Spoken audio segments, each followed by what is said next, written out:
You could have heard this episode 48 hours early on our Patreon, patreon.com/indieheadspodcast. By joining us for as low as $1 a month, you'll receive episodes early, gain access to our Discord server, and get yourself an Indie Heads podcast sticker. All of our upcoming episodes will be up on our Patreon 48 hours before it hits our public podcast feeds. But if you're hearing this via our Patreon feed, we want to thank you so much for your support. We especially want to thank all of our Real Ones patrons, including Becca NTN, Georgia Mikowski, James Boss, Marcy Anime, James Beholdup, Delaney Mothman, Josiah Duncan, Jenna, Matt Cameron, Grant in the Back of My Dragula, Javon Clement, Jamie Alward, Teague Christie, Charles, Nicole Rifkin, Tim's Discount Prices, Jay, Rena, Ian, Matthew Taylor, I Like Books, Sarah Moore, Griff, Max Kapazinski, Mark Barry, Cal50, They Know Snapped Away Half My Donger, Chris Wade, Midwest Maxwell, Jake Wald, Grant, Keep Autism Weird, Rob Marino, Max, Dylan, Zach, Gav Variety Freak, and Maze Farms. And if you want to be amongst these names, consider supporting us on Patreon, where if you upgrade to the Real One tier, you'll receive a bonus episode every month on top of other perks. And before we move into the episode, I just want to thank the rest of our Patreon supporters like Jason Daphnis, Kevin Cookman, Chedas, John Hayes, Nato, Robin Parlow, Eric Chow, Josh, Holiday Kirk, Tyrone Shahan, Jay Amjadi, Alexis Davin, Cody Gagan, Barely March, Minka LaFleur, Will Griffin, Corbin Camage, Gavlin, Matthew, Ethan Sapir, Matthew McPherson, Rainey Donaldson, Eleanor Grams, Elizabeth King, Wilford Thrill, Kieros420, Lily, Jacqueline Kadiga, Alec Felder, Talks to Trees, Molly O'Brien, AJ Moser, Matthew Herring, Jack Tickleman, Sarah L., Jeremy Bull, Alex Kirchmanoff, and Derek Pemberton. Anyways, though, enjoy the episode.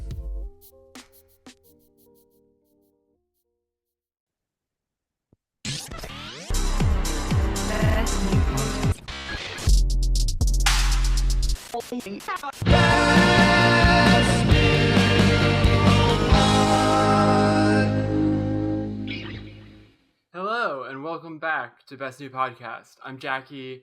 I'm here as always with Rose and Matty, and this is our first official episode of the new season.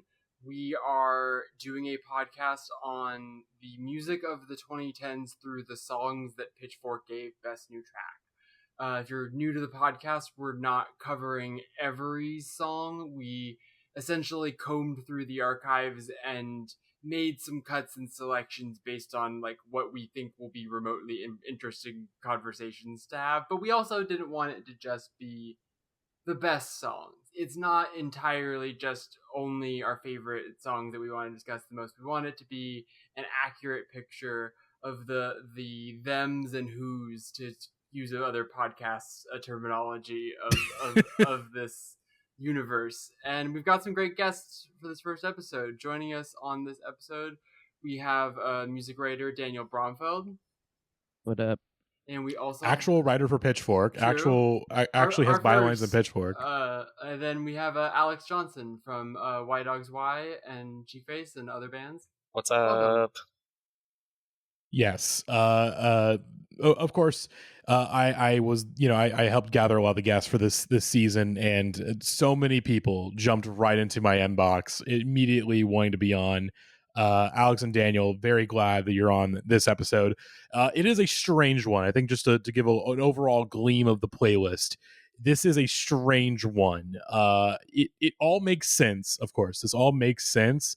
But I definitely went in like initially the first like listener to being like, man, all these songs are so good. This is gonna be such a good episode. And then over time, I'm like, oh, maybe these aren't holding up as well as I thought. Out of context, each like they make sense when you think about, oh right, that was happening at this time. But then like out of context, just listening to the playlist, you're like, there's no way these are all from the same year.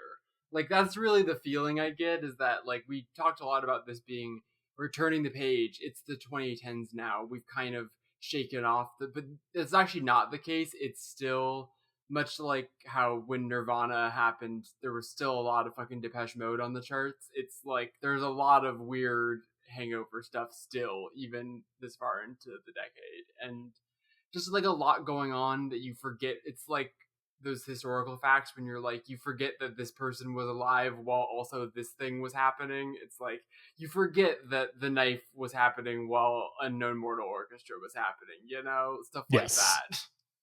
Yes.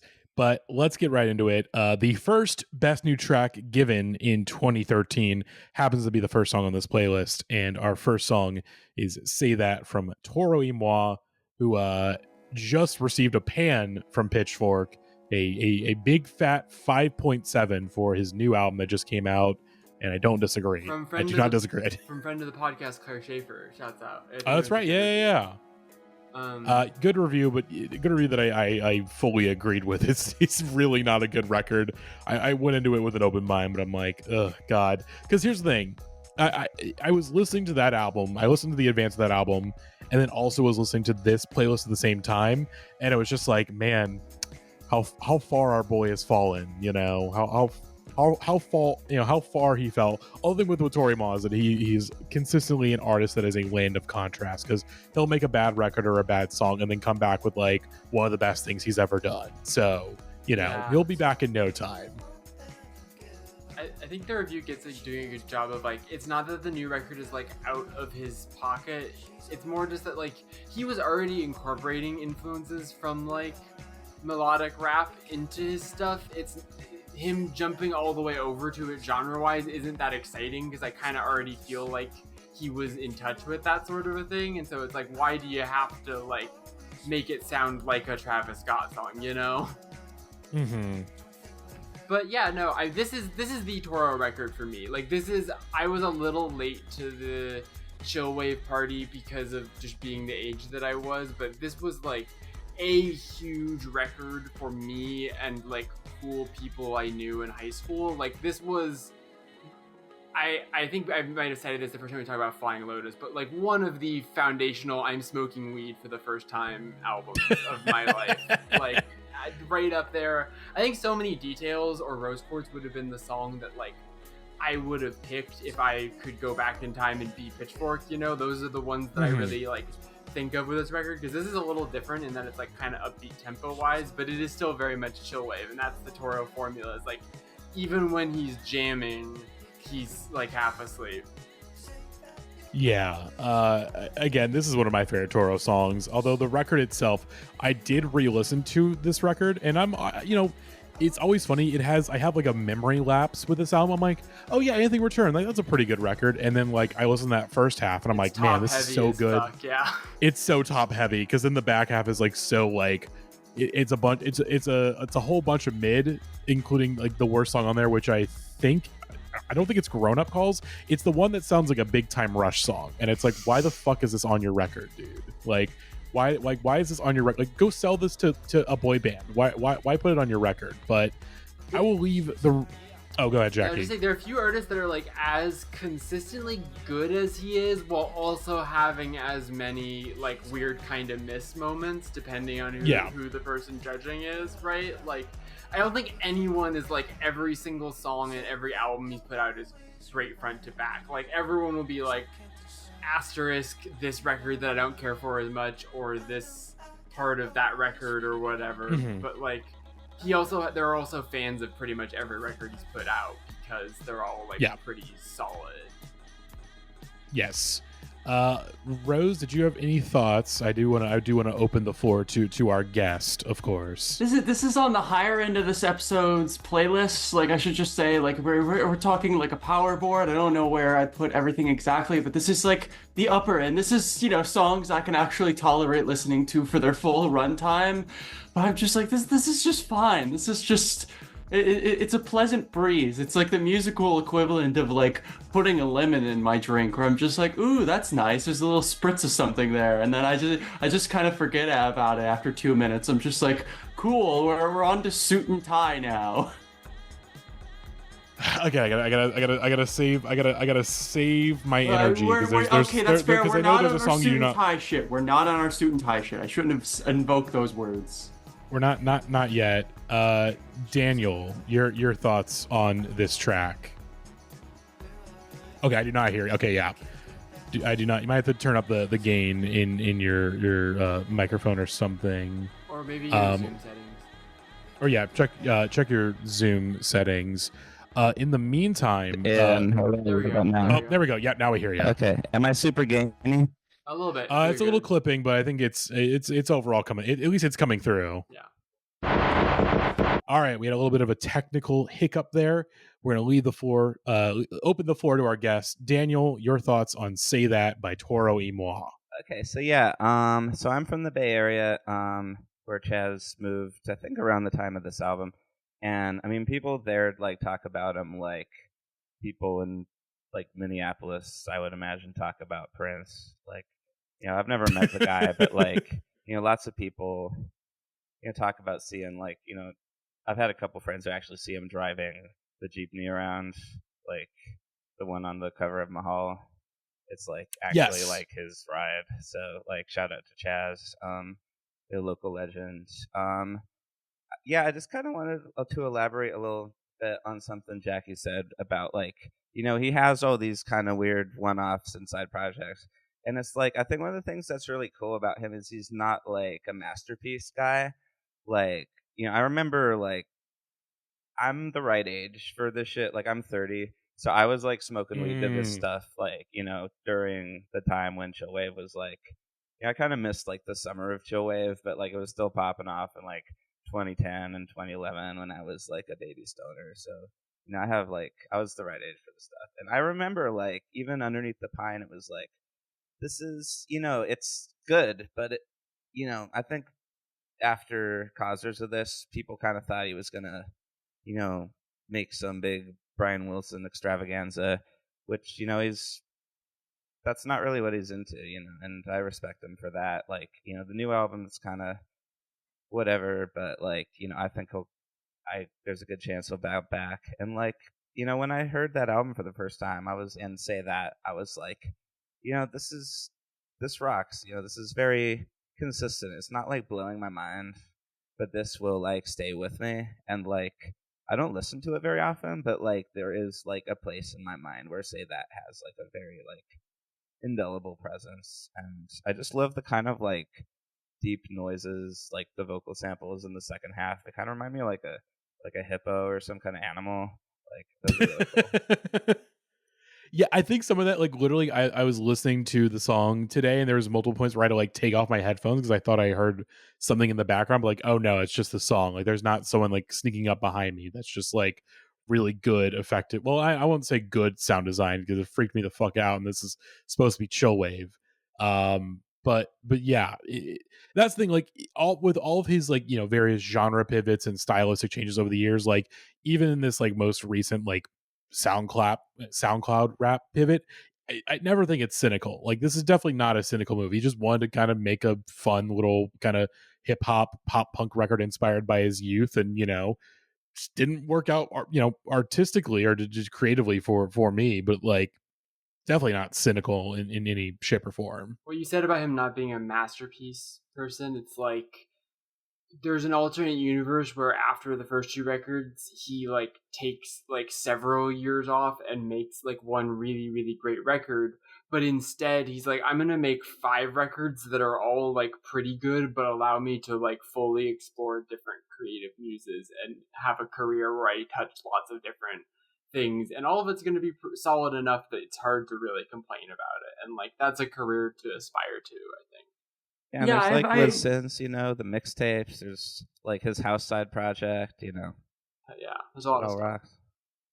Yeah, I've always thought of kind of the dichotomy of like the albums artist versus the greatest hits artist. The kind of person where you could imagine if they put together a compilation of everything, of like the 2 or 3 best songs from every record, it would be an incredible thing. Like, but they've never been able to make a complete work. They're able to make smaller statements that work well. Yeah, and I think Toro's definitely somebody who functions more in that mode of being able to do small statements very solidly. Yeah, every song you hear live from the Toro set, you're never like, oh god, he's doing a song, because he's like, whatever songs he's picking from whatever albums, it's going to be the 1 or 2 songs from that album that are like really good. Like he knows what his good songs are, Mm-hmm.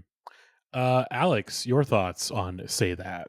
So yeah, I kind of agree with what Rose was saying earlier, where like this was just like a really nice listen, and yeah, I also definitely agree with what you were saying, which is like I was listening in my room just before we hopped on, just to refresh and take some notes before we started this. And yeah, there was at one point I thought like there was something happening in the other room. Just like really, really weird, like I guess sonic stuff happening, which is great, but it's also, you know, chill wave, so it's an easy listen, and it definitely is. You know, I opened the playlist when you first sent it. I listened to this song and I was like, "This is great. This playlist is going to be so easy." And then the song after kind of took me out of that mindset a little bit. And then I got really nervous, and thankfully the rest of the playlist kind of like, I guess, recalibrated after that. But yeah, I do want to point out the fact that upon reading the Pitchfork track review for this song, they do use the phrase "the beat knocks and slaps." So this definitely was released in 2013. It's true. Yeah, I will say we are firmly still in GTA 5 ass territory. Yes. We do not get out of GTA 5 ass territory until at least I think we will not be out of it within this series until like maybe 2017, maybe 2018 is when finally the influence of GTA 5 draws to a close. Yep. But oh god, okay, we've been teasing it all episode. Talk about We just gotta- GTA 5, the way these people all want to be rock stars, am I right? Oh god, Jesus Christ. Ollie. Yeah, our next song is Justin Timberlake featuring Jay-Z, Suit and Tie. A song. Here's the thing. I gotta. Like. Here's the thing. It is this song. Okay, so if you ask me, let's even during Man of the Woods era, okay? Like if you asked me 5 years ago, 2019, hey, what do you think about Suit and Tie by Justin Timberlake? I'd be like, oh, that's a pretty great pop song. I really liked it at the time. Like it's a very fun, immaculately produced pop song. But here's the thing. In that 5-year span, mind you, Justin Timberlake became deeply uncool during Man of the Woods, but really like after this most recent record, we've had some time to sit in, and because he takes forever to work on records, the uncool factor of JT just it continued to seep into the culture, and then really kind of came to a head this year between the new flop record and him getting arrested for a DWI. So there are certain aspects of this song that just do not work anymore because the premise of this song relies on the fact that you think that Justin Timberlake and Jay-Z are two of the coolest people on earth, right? And that, we haven't even gotten to Jay-Z yet because this is like a year or two before the elevator incident, and it becomes apparent like, oh, he cheated on Beyonce, and then Beyonce makes a whole record about it, and then he makes his own record about it where he's like, yeah, I'm a fucking loser, I'm a horrible husband and deadbeat father, and I need to like change my ways. And mind you, 444, that's a good record. I think like I really do like 444. I think but it is a record that immediately killed whatever cool factor Jay-Z had left. And then Justin Timberlake. I think obviously there's all that stuff with Justin Timberlake. The real thing that just makes this song harder to listen to now is that it is 5.5 minutes long. I know Yeah. that the first time when we were like having Justin Timberlake discourse earlier this year, I went to this record 2020 Experience Part 1 because I'm like, okay, Part 2 was not good, but I remember like enjoying a lot of Part 1, and I was absolutely floored to remember that song has the track listing lengths of a post-rock album. Like every song on the record is 6-7 minutes, 8 minutes. Oh my god. It's fucking crazy. And a couple of those songs like earn those runtimes. Like I really like Tunnel Vision is a great fucking song that doesn't feel like it's 6 minutes long. You know what feels like it's 5.5 minutes long is this song. And Yeah. I think a lot of that and a lot of how you forgot how bad this song is, I think this is genuinely it. It has just become a commercial song, which is really what it was always designed to be. Like this song was his first like light bulb moment of like, if I write a song that's like just a Macy's commercial or like a Men's Warehouse commercial as a song, that's a good way to make money. And then he makes the Trolls song shortly after this and enters his happy era, as it were. I personally cannot stop the feeling. It is physically impossible to stop the feeling. But the thing is about it being a commercial song is that the commercials use it in these like 20-second little thing where just like it's just the little horn bit from the beginning and then like 5 seconds of the hook and then it's over and you forget like what it's like to actually like live in the song. for 5 minutes at a time, and you know what? It drags. That's what happens. This being my first time ever hearing this song, I was really okay, Rose. Okay, We've been you're going to That's say this at crazy. You are going to say this at multiple points. I am 100% certain in this case. I have never heard this one. This melody Rose, unfamiliar with it. Okay, you said this. I need to speak, because here's the thing. We're gonna get this out of the way early. I'm gonna yell at you about this. You have done this so many times when we've done episodes where you're like, yeah, this is my first time hearing this song. Rose, you just grew up in South Carolina. You didn't grow up in like a cult or a commune where there was no radio. Like, well, guess there was no what, radio or no targets. I still didn't listen to the damn radio, okay? I didn't listen to the radio in the car with my parents because they were listening to fucking illegally downloaded MP3s of like Queen songs. Oh my god. So Rose, you're telling me that this also... is what my life was like, okay? I was just completely out of touch with culture because I didn't have any friends. My parents didn't listen to radio, so I was just like, I don't know what anything is. Cool. Oh god. So Rose, you're telling me you weren't also familiar with the Suit and Tie Fortet remix that also got Best New Track? Which was... Oh god, I forgot about that! I forgot that we were not familiar with the Fortet remix. That was a okay, joke I'm pulling that up. But anyway, first time listening to this song, I hear the intro and I just have a silent moment of mouthing, oh god. So, just immediately a bad portent of what was to come, and then it kept getting worse because like that beat, he does nothing with it. It just keeps going that just over and over for like 5 fucking minutes. I'm just like, please, dog, get me out of here. Like, I cannot deal with any more of this. I cannot deal with more JT. I've hit my limits. I'm so glad that we're having a referendum here on just the state of Timberlake. Like, do we need this guy? Did we ever need him? I think there's a little bit too much revisionism just because he's such an easy target now, specifically. It's like, those first 2 records are like pretty good for what they are. The problem is that because he was like a good-looking white guy, what they were was like elevated to something more than what they were, right? Like, he became like, oh, he needs to be this generational artist when he's just like some guy, you know, like a pretty solid like pop artist, R&B guy, like Justified, a guy who was right place. Like, this is number one example, right place, right time. That's exactly like, the right way to put it. Yeah, like got him with Timberland right as he's peaking. Yep. Like, got him with Timberland at a really good time, and the Neptunes, like, just perfect timing, and then also just built up this image of being like the coolest guy on the face of the earth. Senorita is a great example of a song that probably should have been given to literally anyone else. Literally anyone else should have been given that song, but it was so good as the bones of a song that it's like, it was fine, right? And so I think Rose is right. Like, we never needed him, but I also think that it was only in the 2010s that it became like, this is a tumor that we need to remove, you know? Yeah. While I hit play on this Fortet remix, Alex, your thoughts on Suit and Tie? Man, so here's the thing. I think the intro is fine. I think like multiple parts of this song are fine. I think the fact that it's over 5.5 minutes long. I think the fact that the Jay-Z verse sucks so bad. Like, it's pretty bad. Like, even this is peak washed Jay-Z. This is like peak phoning it in Jay-Z. Like, I have such a fondness for this he's era, literally though. phoning it in. He's having the phone companies buy the fucking albums. Oh god.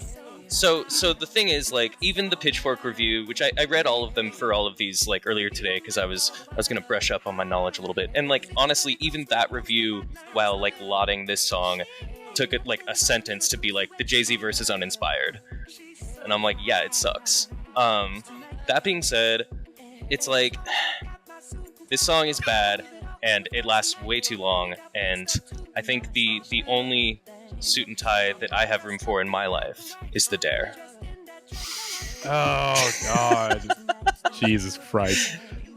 I will say, he did... comment that they're both like, the idea of me wearing a suit in and of itself is novel. Yeah, it makes me look cool. Yeah. You know, and I'm really surprised we didn't talk more about that Jay-Z pivot, because like, you know, coming off of all this and all the, you know, backdrop, it's just weird that he went out and made, you know, a short little experimental art piece that was just completely silent. You know, Jay-Z's 433, right? Oh, god damn it.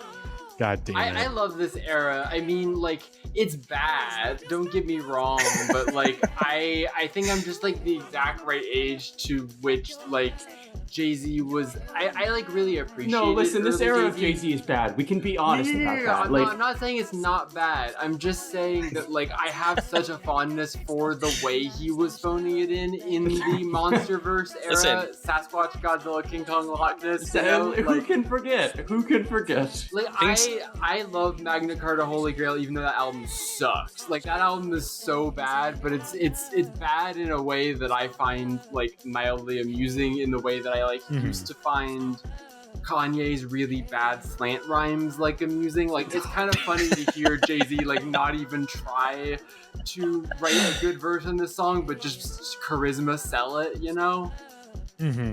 Alex, were you I was just gonna say, something? look, like one of the most freeing things is acknowledging that something's bad and also that you like it. You know? Yeah.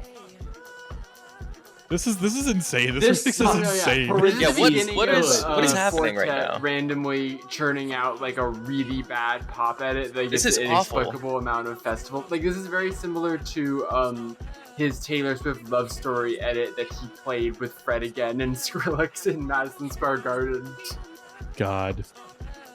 What a sentence. Quartet, people acted like it was this really like big turd, but like the whole 2010s Quartet was very down to just do some silly bullshit. That's the thing. He never took himself that seriously. You love the check. All right, if Justin Timberlake's willing to cut him a check, This is also true. I'll take that check.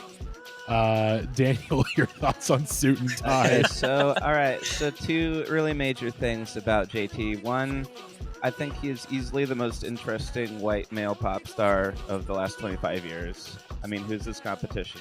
Harry Styles, Justin Bieber. I'm racking my brain. Who's his It's a good question. You might be right. You might be right.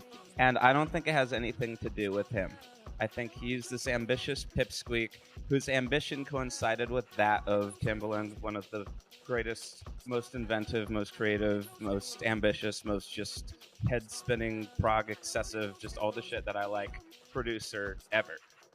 So you have these first, you know, the first two albums I think are great. You know, they're hubristic monstrosities, but they're great. You know, my name is Bob and I work at my job is awful, but it's not any worse than that Dua Lipa Boys Will Be Boys song.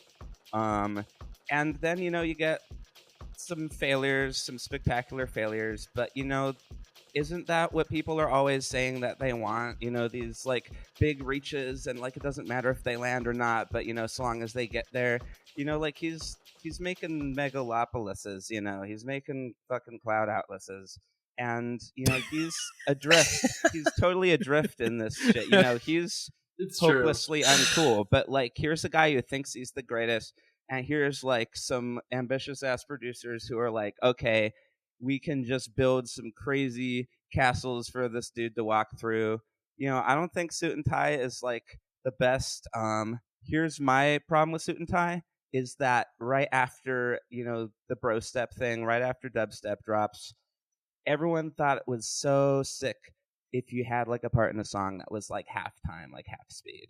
So I think that whenever, like, when Jay-Z, like, okay, his verse is goofy, but when the beat like slows down, it just kills. Like the song feels like floating through air, you know, like Fred Astaire, like stepping, and then it slows down and it's just turgid. It's like molasses.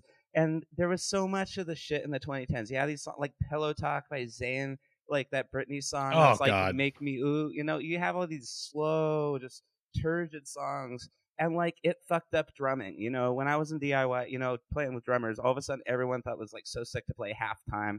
And it was like hard to get someone to play like a fast beat. So like, you know, that's a way that I think like Skrillex and like Bro Step drops like really fucked the culture up. And it's like and like the intro too, but it's like like the songs don't need to be that long, but also the fact that they're long is what makes them cool. Like, I mean, but like everywhere else on the record, it like totally works in spite of that. Like, there's a lot of other songs in the record that, like I said, like Don't Hold the Wall and Tunnel Vision that like really feel like they should be too long, but you listen to them and like they have enough parts and evolution to it and momentum that it like works. And this is the one that like super doesn't.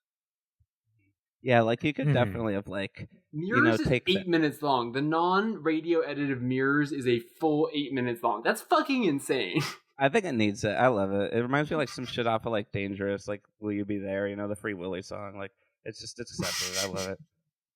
Yeah, like I said, I think that's the 2020 experience. It is a record that it's Timberlake flexing. It's like, hey, here's my first record in 7 years. It's all super long. Like I'm just making this like essentially progressive pop music. Like I own this fucking lane. Nobody can do what I do. And like I said, like there's songs on here that are still great, that still really hold up, because they don't fully rely. But this song is like such a song that once you take away the cool factor of Justin Timberlake, this song becomes really, really funny. It's so funny in retrospect listening back to the song. And honestly, like I kind of came back around to the song because it was so stupid and funny that I was like, you know what? This is an entertaining listen. Yeah, it's not this great groundbreaking pop song that I thought it was 10 years ago, but man, it's a pretty funny slice of 2013. As a song to listen to, not my favorite. As like a bit to do, great. Like just doing the ooh to yourself, like that's really funny. Like I think that it is a fascinating. We were saying before the podcast, it's like it feels simultaneously like a little dated for this period of time, but it also doesn't really feel like the 2000s. It feels just like unmoored in time and just like in a Macy's ad that like doesn't have a date attached to it, like. But Jackie, on the other hand, ooh, so thick. No, I know what to call it. I'm gonna cut an edit of that fucking like ending from The Shining where they're like zooming in on a photograph, but it's just like a photograph of Justin Timberlake in this video, just a really slowed down cut of Suit and Tie just playing over that. Like, here's the memories, guys. We need to go back. As a podcast that had a whole bit about Lily listening to the album Man of the Woods many, many times. 20 times. Let's be clear. 20 times. 20 times. Once a day for 20 days and lost her mind.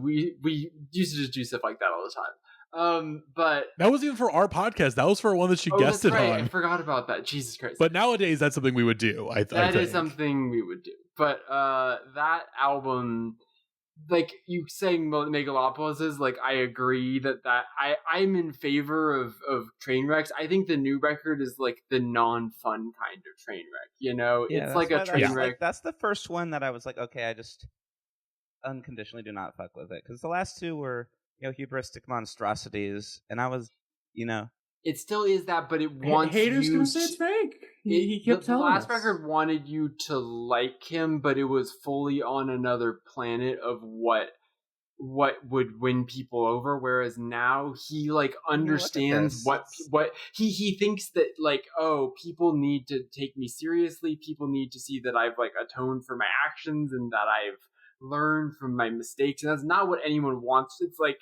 it's what would allow him to be respectable again, but it's like impossible for him to achieve. The kind of pop I hate. It's like real pop, that's what, like, where it's like, oh, like this is more than pop because I'm in my feelings. I was like, no, make weird shit.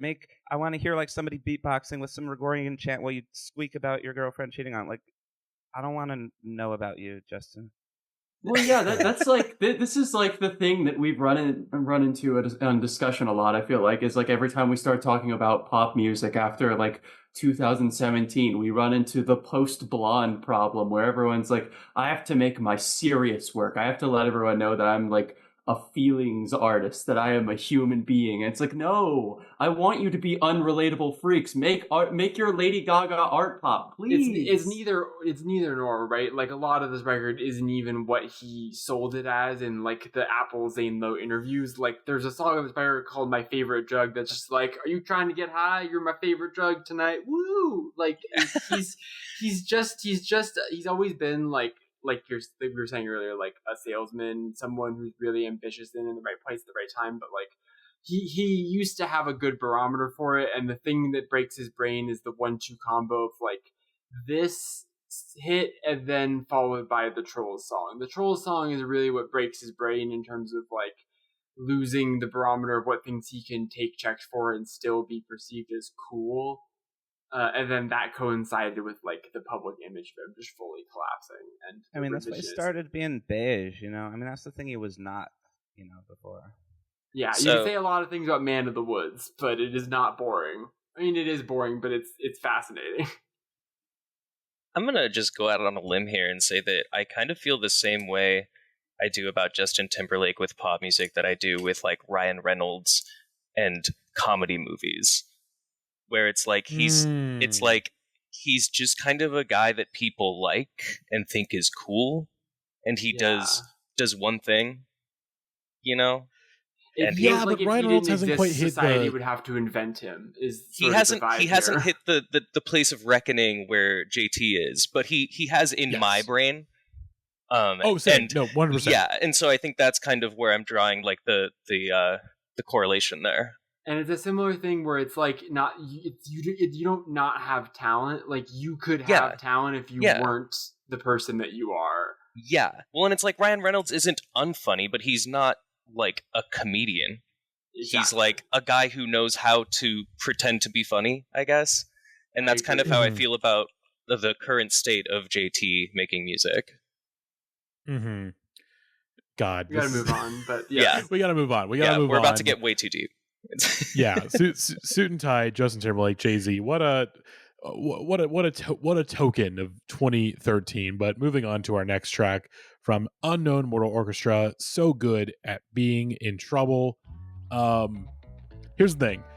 It's hard to separate the art from the artist with this song in particular because half of our podcast is blocked by Unknown Mortal Orchestra on Twitter. Double check to make sure that I still am. I'm gonna double check. But the story, Daniel and Alex, Jackie and I, our friend Colin, he is a like producer engineer in is he in Colorado? Denver, I think. Yeah, he lives in Denver. In Denver, and he's not on the level of a Josiah Hughes in terms of just constant bait posts that always seem to get people, but still he is one of our all-time he is an artist. He's one of our all-time great bait posters, and a couple handle. A couple I mean, I need to go to an alternative account where I'm not blocked by Unknown Mortal Orchestra, so maybe I can find the tweet. But about a couple years ago, he puts out this tweet because it was like the anniversary of Loveless.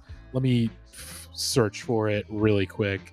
I'm trying to type it. I remember this it's in now. The Discord chat. I posted it earlier. The tweet is 30 years of Loveless. I still can't help but wonder how big MBV could have gotten if someone, such as myself, had delivered them a radio-ready mix and master. Are you ready to take your career to the next level and want your mixes to stand up to today's pop hits? Contact me today. And then the picture is him sitting in his studio in the chair doing like a half turn toward the camera.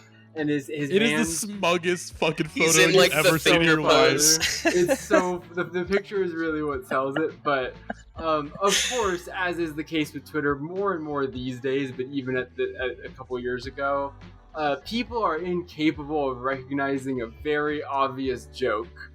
And one of those people was the guy from Unknown Mortal Orchestra. And he basically ran a blockchain on anyone who interacted with the post. So, like, I replied to it, and so I was one of the people. I didn't, like, harass the Unknown Mortal Orchestra guy, but it was very funny because, like, he got actually tilted about it. Like, what do you say about MVV, bro? It was, like, so funny. Oh, my God. Yeah, it was it was because this is back in the day where, you know, if you liked a reply on Twitter, you know, you would get a notification about it, you know, whereas nowadays, like, oh, no one, I have no idea who is liking the replies to my tweets. Yeah, still blocked. Okay, I was gonna say, let me double check. I don't think I'm blocked on the Indie Heads account, but I imagine I'm probably blocked on my main. Let's see. Yeah, there we go. Still blocked. That being said, I like the song. It's a chilled out, little psych rock tune. Like This is the only song I that's ever really connected with at the time, and even then it is kind of, I think it's telling that like one of their biggest songs is just kind of one idea that they've sort of stretched out, you know, like it doesn't really feel like it progresses a lot. And I think, just to be fair, last week I very much praised Dive doing a sort of similar thing to this, but I think the difference between this song and that song last week is like why I think Dive are a special band and why I think Unknown Mortal Orchestra are a pretty okay band. They're like a classic, like there's one song per record that interests me just enough to think that maybe the next record will interest me more as a whole, and then slowly but surely I realize that they just only write one or two good songs per record. It's one of those situations. I will say, I do think like this, you know, 2 and the first record, they're okay. I do think like Multi Love and Sex and Food are like really good records. I think those are consistently pretty like solid, strong records across the board. But again, I don't think I've listened to either record in full in a pretty long time. There are a bunch of other 2010s bands that can give you what this gives you while being more fully like one of the various flavors that this kind of like, even if you just want to go from 2013, like Melody's Echo Chamber self-titled comes out this year. That's a fucking way better record. That's like the better version of this IMO, or like Beach House, or any number of other like vaguely dream pop-y stuff from this era. It's like, and this is just like a similar kind of right place, right time band where it's just like their interests happen to lie next to a lot of things that are popular, and so they can kind of, it's like chill wave and also the dreamy indie stuff and also some of the kind of surfy stuff that's going on at this time, as we'll get into later. Like there's just a lot of stuff that like makes this make sense as a thing that came out in 2013, very much down to the like super duper washed out production. But it's fine, you know, it's not a bad song, but it's not like it's the most memorable song of this era of this band, and even then it's not that special. Yeah. Alex and or Daniel. The only real takeaway I have from this is I like UMO. I think the song's good. I just did a little Twitter deep dive as well and discovered that the UMO guy deleted that tweet since then. Yes, he did. He took his L. So he blocked a bunch of people on the way, but he took the L. Yes, and that was a nice ending to the Twitter saga. But yeah, the only other thing I have to say is that UMO generally on Twitter is I'm pretty sure I have him muted, just because he's super annoying. But I do like, you know, I like a couple UMO albums. Like I think they're good. I think this song is good. And why is it always the dream pop guys that have like such strong opinions? It's like they. I don't know. There's got to be something there, right? Well, they can't get the aggro out in the music. Yeah, so okay, that's kind of what I was just thinking. They gotta place it somewhere. Yeah, and it goes into subtweets. Exactly. But yeah, no, this song is I missed the boat on UMO. At this point in time, like honestly, I missed the boat on a lot of like sort of Pitchfork core stuff around this point in time because I was really focused on being punk, and so I kind of was not. I came upon all of this like toward the late 2010s, probably. But yeah, I love UMO. I think he's a little bit of an edgelord online, and this song is good. Yeah, Daniel. Yeah, so I like the song. It's not my fave. I heard it in the Weed Lounge the other day. I was very happy to hear it there, and that's probably the perfect context. Yeah, that is where that song should just live. So I saw UMO like not too long after 2 came out. That was one of the best shows I've ever been to. People were like singing along for this song. But like really what was standing out, and this is always what has been my favorite thing about UMO, has been the rock shit. Like their first album sounds like just a bunch of like shittily recorded versions of the song Houses of the Holy by Led Zeppelin. And that's a niche that no one has filled like before or since, I think, and it's wonderful. I love that album. I like to, I kind of see so good at being in trouble as the beginning of the end. Because when I hear like multi-love, all I can think of is that like little period in like 2015 to 16 where like rock guys were really embarrassed about being with white guys with guitars. Yeah, yeah. It really does feel like, 'Cause I'm a man, woman, Oh God, okay, we cannot again.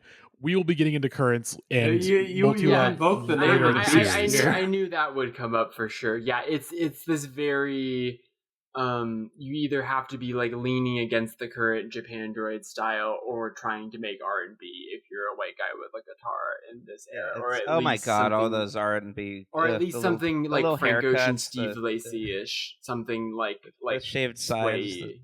Yeah, Oh God. It all feels fucking very, Francis and the Lights. Yeah. Oh God. Talk about There's a name. guy we somehow couldn't fit in here. I'm mad we couldn't fit that one in here. Mm-hmm. Oh. Oh God. Well then, let me get my opinion. If you could do some open captioning for me, I'm gonna give you my opinion on the song. Okay. Rose is getting up. Rose is getting up. Rose is she's putting out a blanket. She's turning out the Rose is going to sleep. Rose is turning out wake the me lights. up in like 3 songs. Okay. It's gonna Rose, it's gonna be like at least 45 minutes. So you get yourself a nice power nap in. Let's move on to our next song. Here's the thing.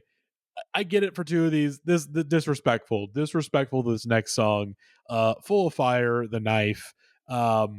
This song fucking bangs. Here's the thing. We are dealing with 2 truly long songs on this episode, right? Like Soon Tie's long, it's 5.5 minutes, but obviously there are 2 nearly 10-minute songs on this playlist in particular. This is the one that fully justifies its length. It's not my favorite on this record, mind you, but it's a fucking banger. The song rocks. I think this song is pretty cool.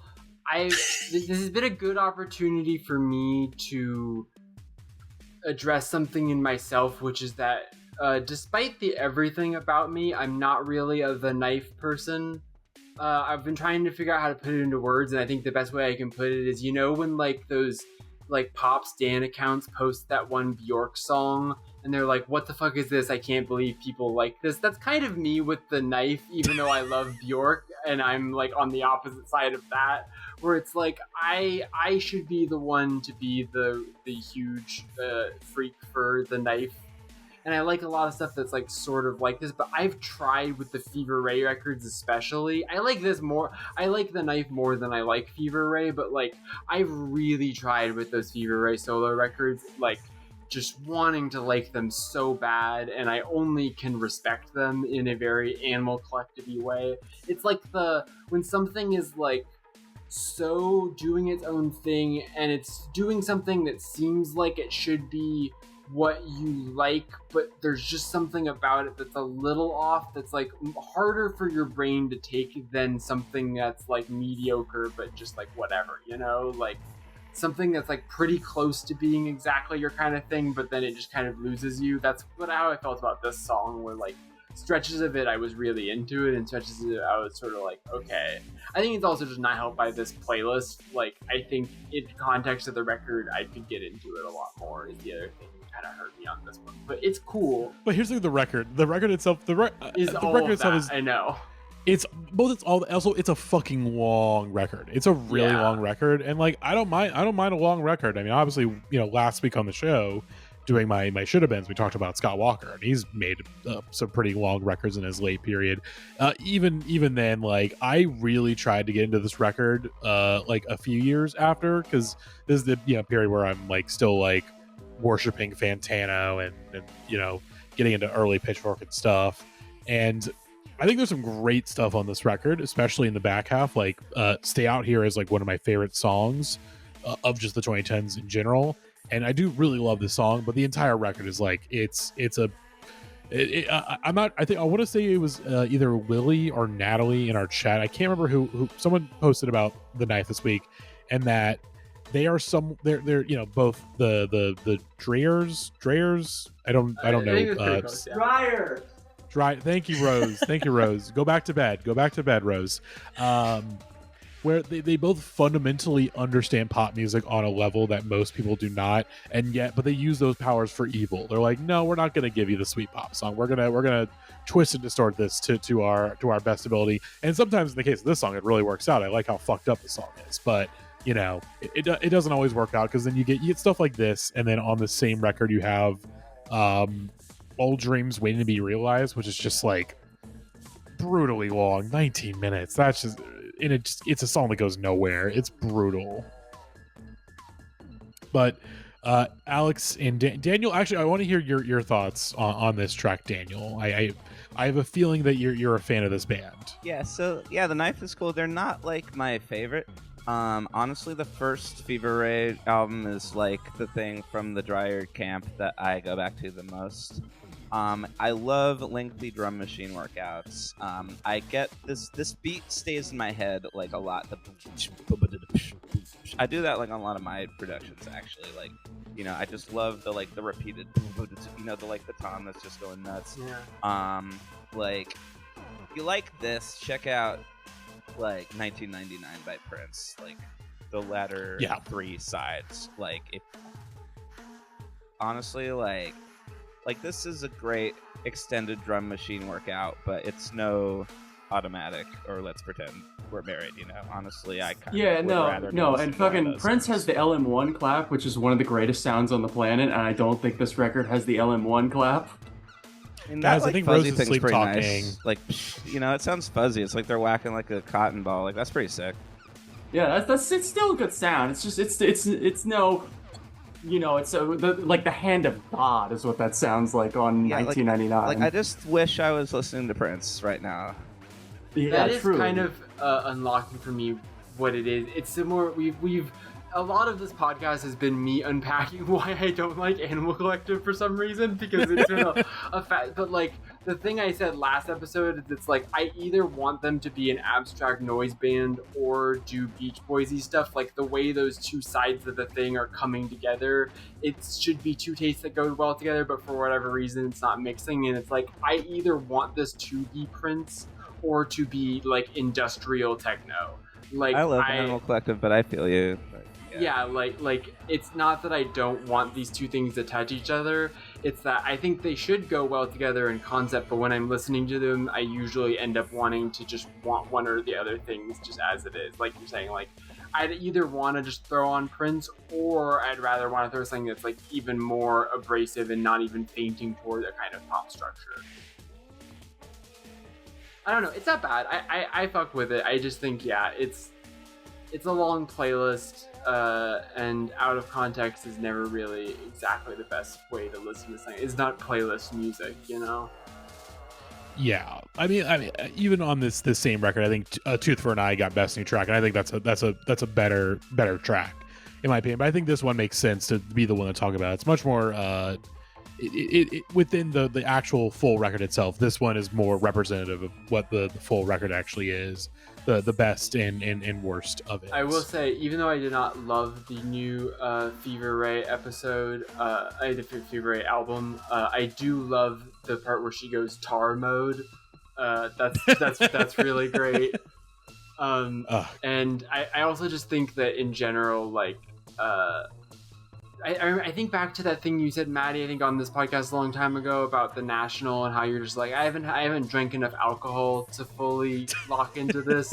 I'm just not quite gay enough. Like I'm bisexual, but like I'm not bisexual enough to love people. I think is kind of where I'm at. I'm not that kind of homosexual, at least. Man, I'm pretty fucking gay, and this does like, I like it, but I'm not like, I have a lot of friends that are just like always like, but Jackie, what you should, and I'm like, I know I should. I'm the only straight on this call. I'm just realizing now I'm the only straight on this episode. No, God, listen, I'm a minority. Jackie, I fully get it though. I can't fuck with any of the CHVRCHES, any of this. Like it's just they never hit for me, and I don't know why. This is like my exact. You are surrounded by fans of CHVRCHES at any given time. I know, but like it's just like this should be my zone more than anything. Like this feral, homosexual It's nonsense. the most like, freak shit on this playlist. Yeah, that's why I respect it. Like, I respect that, like, they're doing all this, like, just real, like, you know, put your fingers in my, you know, like, I'm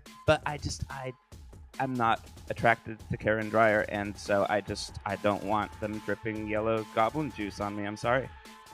And even as somebody who would want that, like, I can't fuck with the song. Nothing against the yellow goblin juice, says Rose. God. Alright. Did you have any thoughts on this track? I got no Alex, thoughts on this track. This is I literally, so I took notes for all of these. The note I have for this song is, I've got nothing here. It's fine. I enjoyed listening to it. This is the first time I've ever heard it, frankly. It's like cat noises are pretty sick. Yeah, like, I mean, I like it. Like, it's honestly, I listened to a lot of these when I do a lot of driving, so I was listening to these when I was driving around this week, and this was a great driving song. Just like, lock in.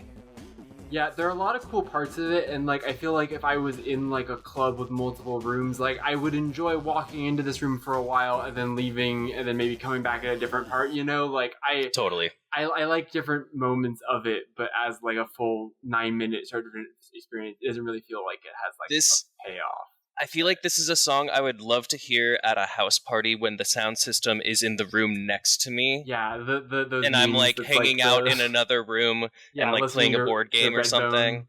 You're feeling like, you know, POV, bass. You're crying in the bathroom while full of fireplace in the other room. Yeah, exactly. The funniest thing about this song is I was listening to this playlist on YouTube, and one of the top comments is someone saying "been blazing to this," and I love that person. I love the person, but this is their like. Listen, sometimes you've been blazing. I appreciate the getting high and listening to music that scares you mindset. Like, I'm not against that, but this is not my flavor of that experience. Oh God, I had that experience this year at Hopscotch. I drank a CBD beverage and it was a really bad idea. Again, MJ, you should not. There's artists that like you listened to MJ Leonard and you thought, oh my God, my wristwatch is a pocket knife and a megaphone. Shit. True. MJ Linderman is an artist that you should only listen to when you're drunk. Listen to him even slightly stoned. It's not right. I disagree strongly, but that's a me problem, not a you problem. Yeah, I gotta disagree. I know you. You know me. But let's move on. Let's move on to our next song. Rose, go back to bed. You got so much. You're so sleepy. You're so sleepy and tired. You have so much Rose, you gotta sleep do to catch up on. Pacino, let me sleep. Steal a blank check bit fully. Oh God. All right.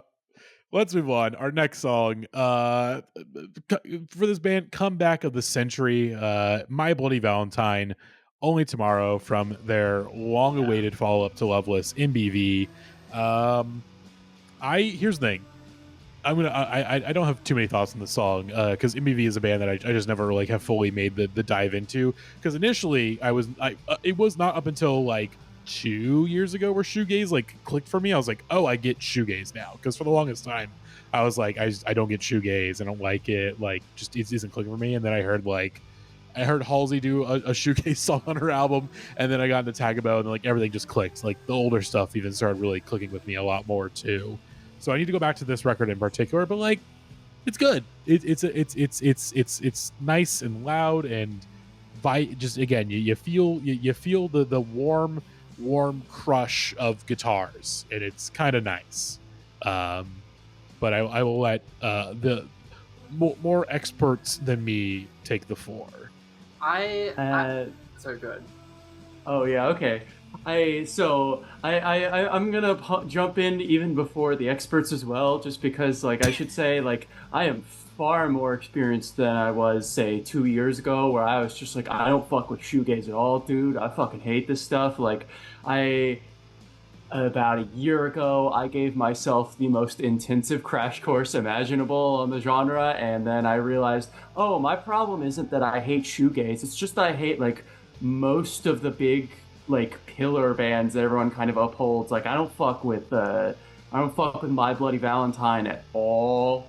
That's something I've just realized with more and more time. Like, I do not get this band in the slightest. The song just, like I love the idea that the song has of like putting this kind of skittery rhythm over, you know, this particular kind of sawing guitar tone. I just wish it had any melodic ideas that were interesting to it, because I just sit there, I'm just like, this could be something, but it isn't.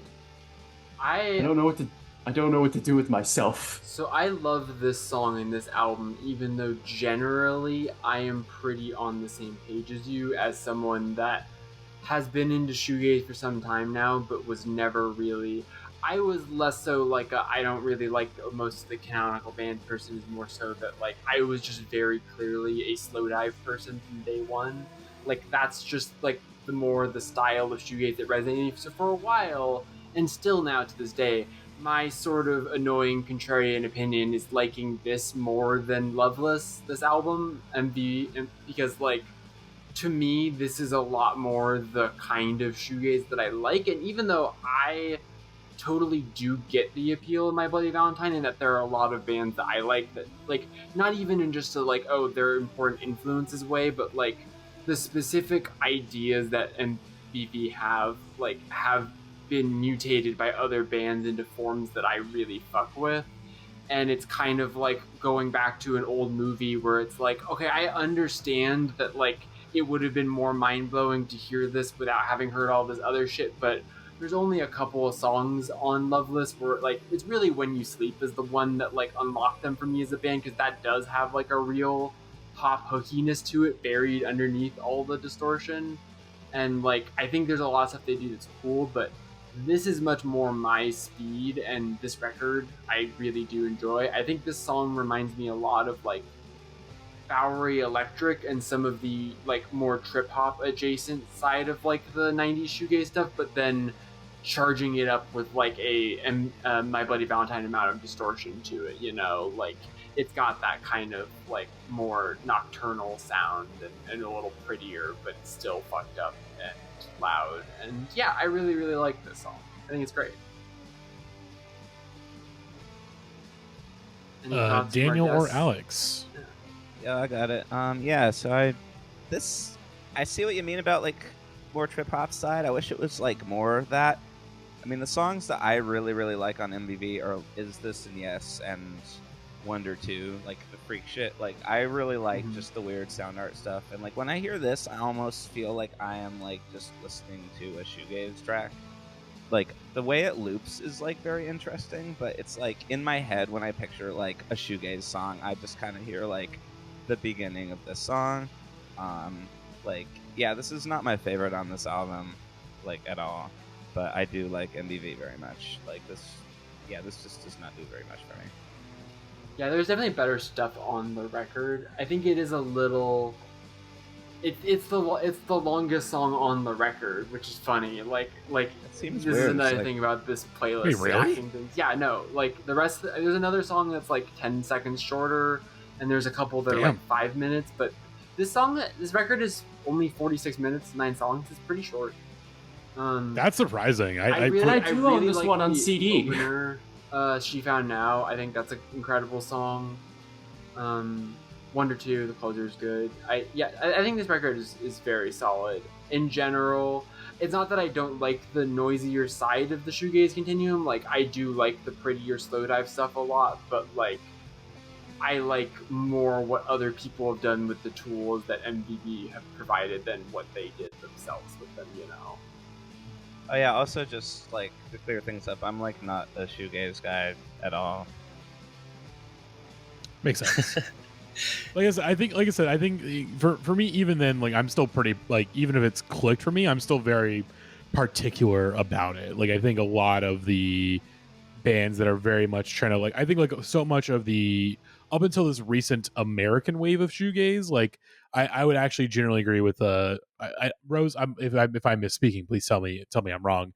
But I do think like the OG British shoegaze stuff, like yeah, like, no, exactly. Like I think largely the British and European wave of that stuff that traditionally, like you know, is seen as really kicking the genre into high gear. Like not my thing. Slow dive, MBB, Ride all are pretty them. lame. I've never. Yeah, really Ride. gotten. I also do not fuck Gen with at all. Music, but thing. I go for more just like the deeper cut names. Like I usually go for like, you know, like your Astro Brights, your Swirlies, your Ecstasies of Saint Teresa, you know, things like that. Like Shout out to Love Lies Crushing. I like Wendy and Carl. Does that count? It's close. Like It's close. Seafield, new Seafield rocks. The new Seafield EP Oh yeah, rocks. yeah, that's just good. I've just tried Seafield for the first time recently. I'm really fucking with that. Yeah, like, that's like one of my favorite things to come out this year. Yeah. Oh yeah. Yeah, I think we can probably move. I'm actually, let me see. I'm curious what Pitchfork said about Ian Cohen. Of course, it's fucking Ian Cohen. Jesus Christ. Of course, His Yeah, era, it's I have, hard of course to it's him. avoid. I have multiple course. multiple notes across my notes that I've taken where by the time it was like the 5th Ian Cohen review, I was like, God, They were working him hard in 2013. Yeah, and again, that was the era back before he had a second job, I think. So Yeah, he was ready full time. well, and it was also like I would start to read a review and I'd be like, this is fucking Ian Cohen, isn't it? And then I would look up and there he is in the byline. Yeah. we again, because it was such a recurring thing in the first season, and it's gonna be a recurring thing really up until honestly, he probably stops doing them like so consistently until like 2016, it's like right around the 2017. time he wrote the Goodness review. Like that's like when he dropped off. Yeah, when he goes from like I think like full-time writer to more contributor status. I mean, he found himself with like the emo revival. That's what's so like heartwarming. It's like once the emo shit came out, it's like finally something I enjoy writing about. Like, and he's just like in his cute little element in like the Hotelier review. Like, it's so adorable. Let's see. So a little bit other review. The album's second track, Only Tomorrow, establishes MBV as something different than Loveless. The song's playful gasp drum shuffle reminds you that MBV are 4 living, breathing human beings who do human things. And that anthemic guitar lead that takes up the last 2 minutes. Is it possible that Kevin Shields has taken a shine to playing festival since the band reunited? For the headphone captive audience, there's still a vault clearing of studio trickery, the punctuating gaps of harsh silence, the point where Belinda Butcher's voice morphs into an ascendant quasar, Shields' guitar mirroring the AOL retrofuturism of the album cover and imitating a crackling modem. But when you hear Butcher navigate those jazzy, complex chord changes that mesh with Shields' beautiful, discordant guitar squalls, it's unmistakably them, which is the unfair advantage My Bloody Valentine have over all their shoegaze imitators. They're allowed to sound like My Bloody Valentine. Only Tomorrow is an awesome display of them being not quite themselves. Here's the thing. I listened to the song a couple times. Chord change. I didn't hear a chord change. Maybe I'm just stupid, but I'm like chord changes, playful. Like there are several. No, I didn't hear any of that. I get what he means by playful. I think that this song, it does feel there's something about Loveless that is this kind of hermetic object that is part of what people really like about it, but it's part of why I find it a little hard to get into. And this does feel more like an album played by a band of people that I can like conceptualize as more than like a myth, you know? There's like a little bit of that life to it. I just want to, before we move on, My Buddy Valentine, shout out Belinda Butcher, who is an all-time like cool name, cool person combo. Like being named Belinda Butcher, but then also looking like your name is Belinda Butcher, just like one of the coolest people of all time. Yes. Also, it's good timing talking about Kevin Shields because, of course, Oasis have reunited. They're playing shows next year, and I really liked when he called Britpop like MI6 psyop. I think that was really funny, and I think he's low key correct about that. But that's neither here nor there. Let's move on to our next song. Rose, you like this one, right? You can wake up from your nap. We're talking Recover from Churches. If I recall correctly, Rose, you do really like this one. I mean, yeah, it's Churches. It's Bones of What You Believe. It's a great fucking record. There's really nothing to say about it other than just like this is, you know, one of the solid pop bands of the era. They had a dip in the middle there that we don't talk about, but as soon as they started working with Hideo Kojima, they came back. Is that a coincidence? I'm not going to be the judge of that fate. I'm going to leave you to say.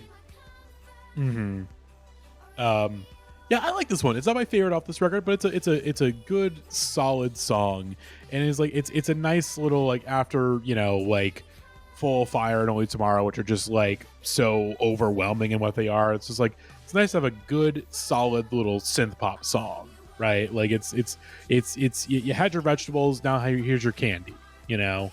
It's nice. Yeah, I mean, I appreciate that about it. It's very, like, Churches feel like a very, like, they you know, they're one of those bands who are very on their face with all their stuff. Like, their messaging is not difficult to get at all, you know? Like, they do a song called Final Girl, what's it about? You can probably figure that out on your own. Just things like that. We're just like, this is a band who moves in very obvious musical statements, and it's appreciated to have a band like that, especially in this era where I feel like, especially early 2010s, people kind of got like very pretentious about everything. They're like, this album has to be a statement, and Churches just like, wrote a pretty good collection of pop songs, which is more than most people can do. True.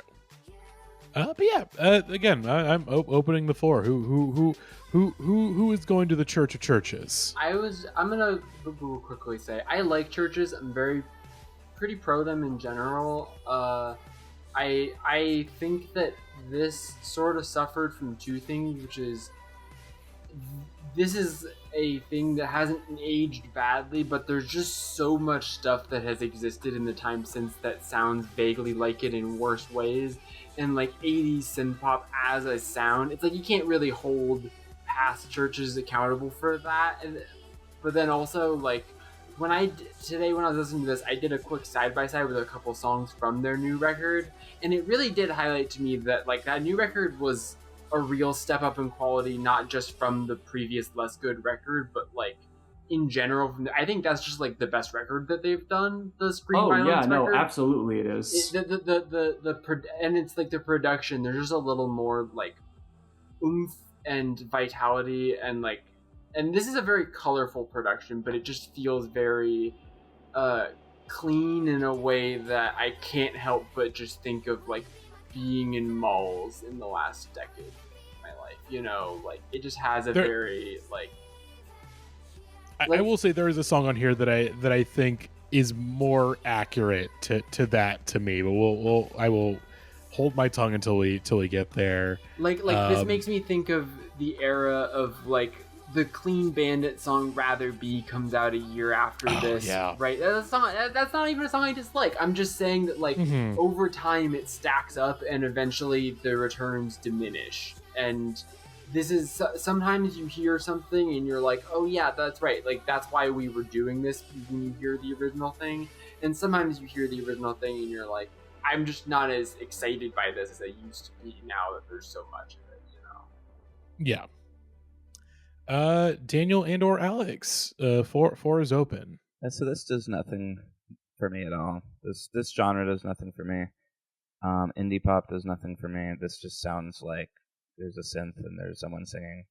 Like, you know, maybe my friend who just got married would probably like the song a lot, but like this, I just don't get this genre because it's just generally less interesting to me than what's on the charts. You know, recently this is not true.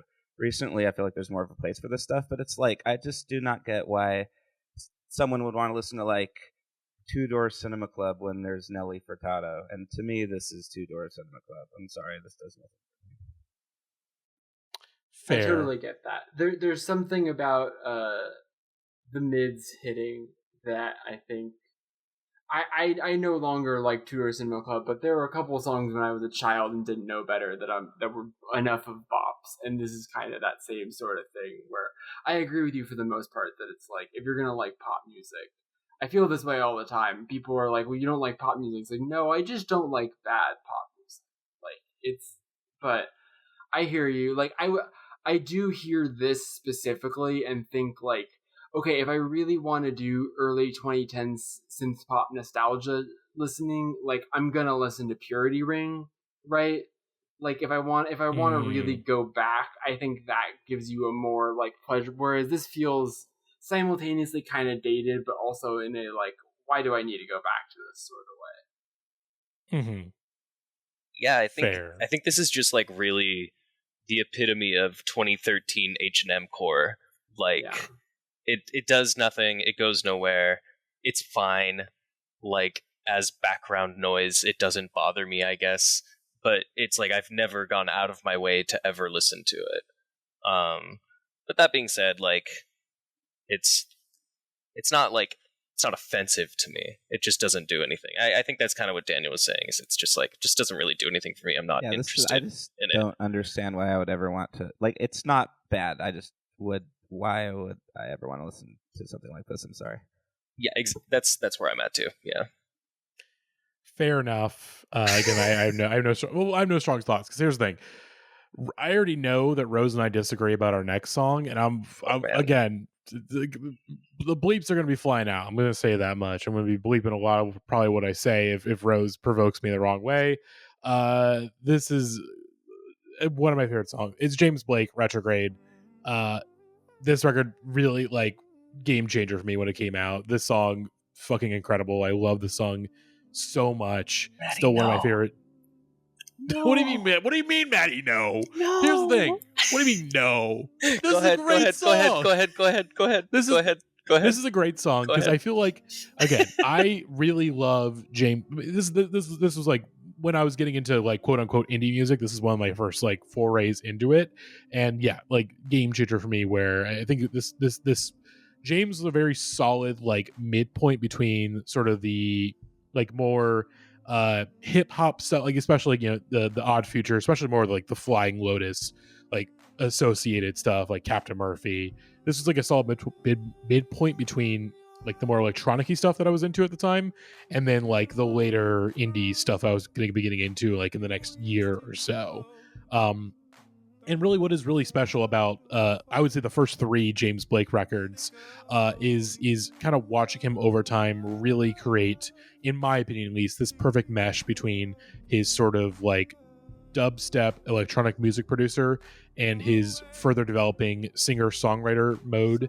And I think this song in particular is a really great midpoint between that, where you have these really great and inventive production choices that really sound really powerful and moving, and the vocals on this, goddamn, that is the voice of a fucking angel at this time. But obviously as is well documented on this podcast, James Blake, after The Color and Anything, really does fall off. The record in 2018 is not bad. It's a pretty solid record, but the cracks are beginning to form. And then the one that came out afterwards, the one that has that stupid album cover where he looks like a piece of cheese, Friends That Break Your Heart is the totally memorable name that you didn't forget. Yeah. That one he just leans way too hard on the singer-songwriter stuff, and, like, that was, again, the strength was the way he was able to balance these two sides of him as a musician, and that one leans into singer-songwriter mode when he was definitely, like, not at the peak of his powers, and he's kind of trying to, like, reshift the formula back to the more, like, okay guys, like, I'm a still electronic music producer, guys, like, for real. And then of course he makes, like, this. Did you guys know that there is a Little Yachty James Blake collab album that came out this year? Oh yeah, I'm well aware. Yeah, I forgot about that until I was like, oh wait a second, that came out. I listened to it and I forgot everything about it. It's hard to believe that they had the time between podcast appearances, but yes, they did put out a record together this year. And again, James Blake, he's washed. I think, like, one solid, record it's not enough. I would still firmly call him washed. But man, this song is so good. This record is so good. And now I'm gonna just sit back, drink my water, and assume that everyone in this call is going to agree with me and say, "Wow, Matty, you're so right and true, and your opinions are so good." So I hear this song and I think, I think, man, that new iPhone commercial next year's gonna hit. It's gonna be fucking amazing with this song in the background. It's just with that last little touch that you do the big splash reveal when the phone comes in as the that little hum, and you're just like, oh, there it is. It's that's brand synergy right there if I've ever heard it. iPhone commercial, it can be good. It can be good sometimes. It's not all bad. Like that's the thing when you play commercial. I will act as a mediator and say that this song is fine. It's pretty good. I think that it's not my favorite James Blake song, although I think a little bit of that is a similar sort of phenomenon to what Matty talked about with Justin Timberlake later, where when I saw James Blake in 2013-ish with a cohort of women around my age, we were all like weak at the knees. We had this 6'5" man who was singing songs like this, and now he's Jamil's boyfriend. Is James You Blake a know? 6'5"? He's like He's tall as 6'7". fuck. He's like taller. He's like enormously tall. He's Oh, like what the basketball hell? player tall. Yeah. Missed opportunity. Dude, a hoop. He should Yeah, have moved instead he should of have been making hooping. melancholy R&B music because he's tall as hell. But like it's just when you're mysterious crooner guy who's really tall, you can project a lot of deepness onto someone when they are that, and now he is Jamil's boyfriend, and that just like paints everything he does in a different light. And maybe it shouldn't. Maybe I'm being a little. I agree with you that like Assume Form and the Playing Robots into Heaven record are both like pretty solid, but neither of them are good enough that I'm like willing to wade through all of his reinventing Patreon exploits. Yeah. Like I'm not that tapped in, and really, it's only like parts of various albums that I've like really, really, really loved. I've never every James Blake record that I liked, there was like parts of it that really clicked for me and songs that really clicked for me, but he was never like my favorite artist per se. So By the I'm way, somewhere in between the two of you on this. For the record, he is 6'5". He's I a was correct. tall ass motherfucker. Here's him next to JPEG Mafia. He's just Towering over him. Towering over him. Who's the tallest and- musician? Kenny Beats is like a full 6'7". Kenny Beats is freakishly tall. Yeah, Kenny's all very, very, Okay, very that tall one boy. shocks me even more because Kenny seems like a really short guy. I would actually disagree. I think Kenny Beats like I look at him like that's a tall guy. Fun fact, because it's related to that. The funniest thing Kenny Beats has ever done is that one video of him smoking a joint and listening to Bags by Clairo.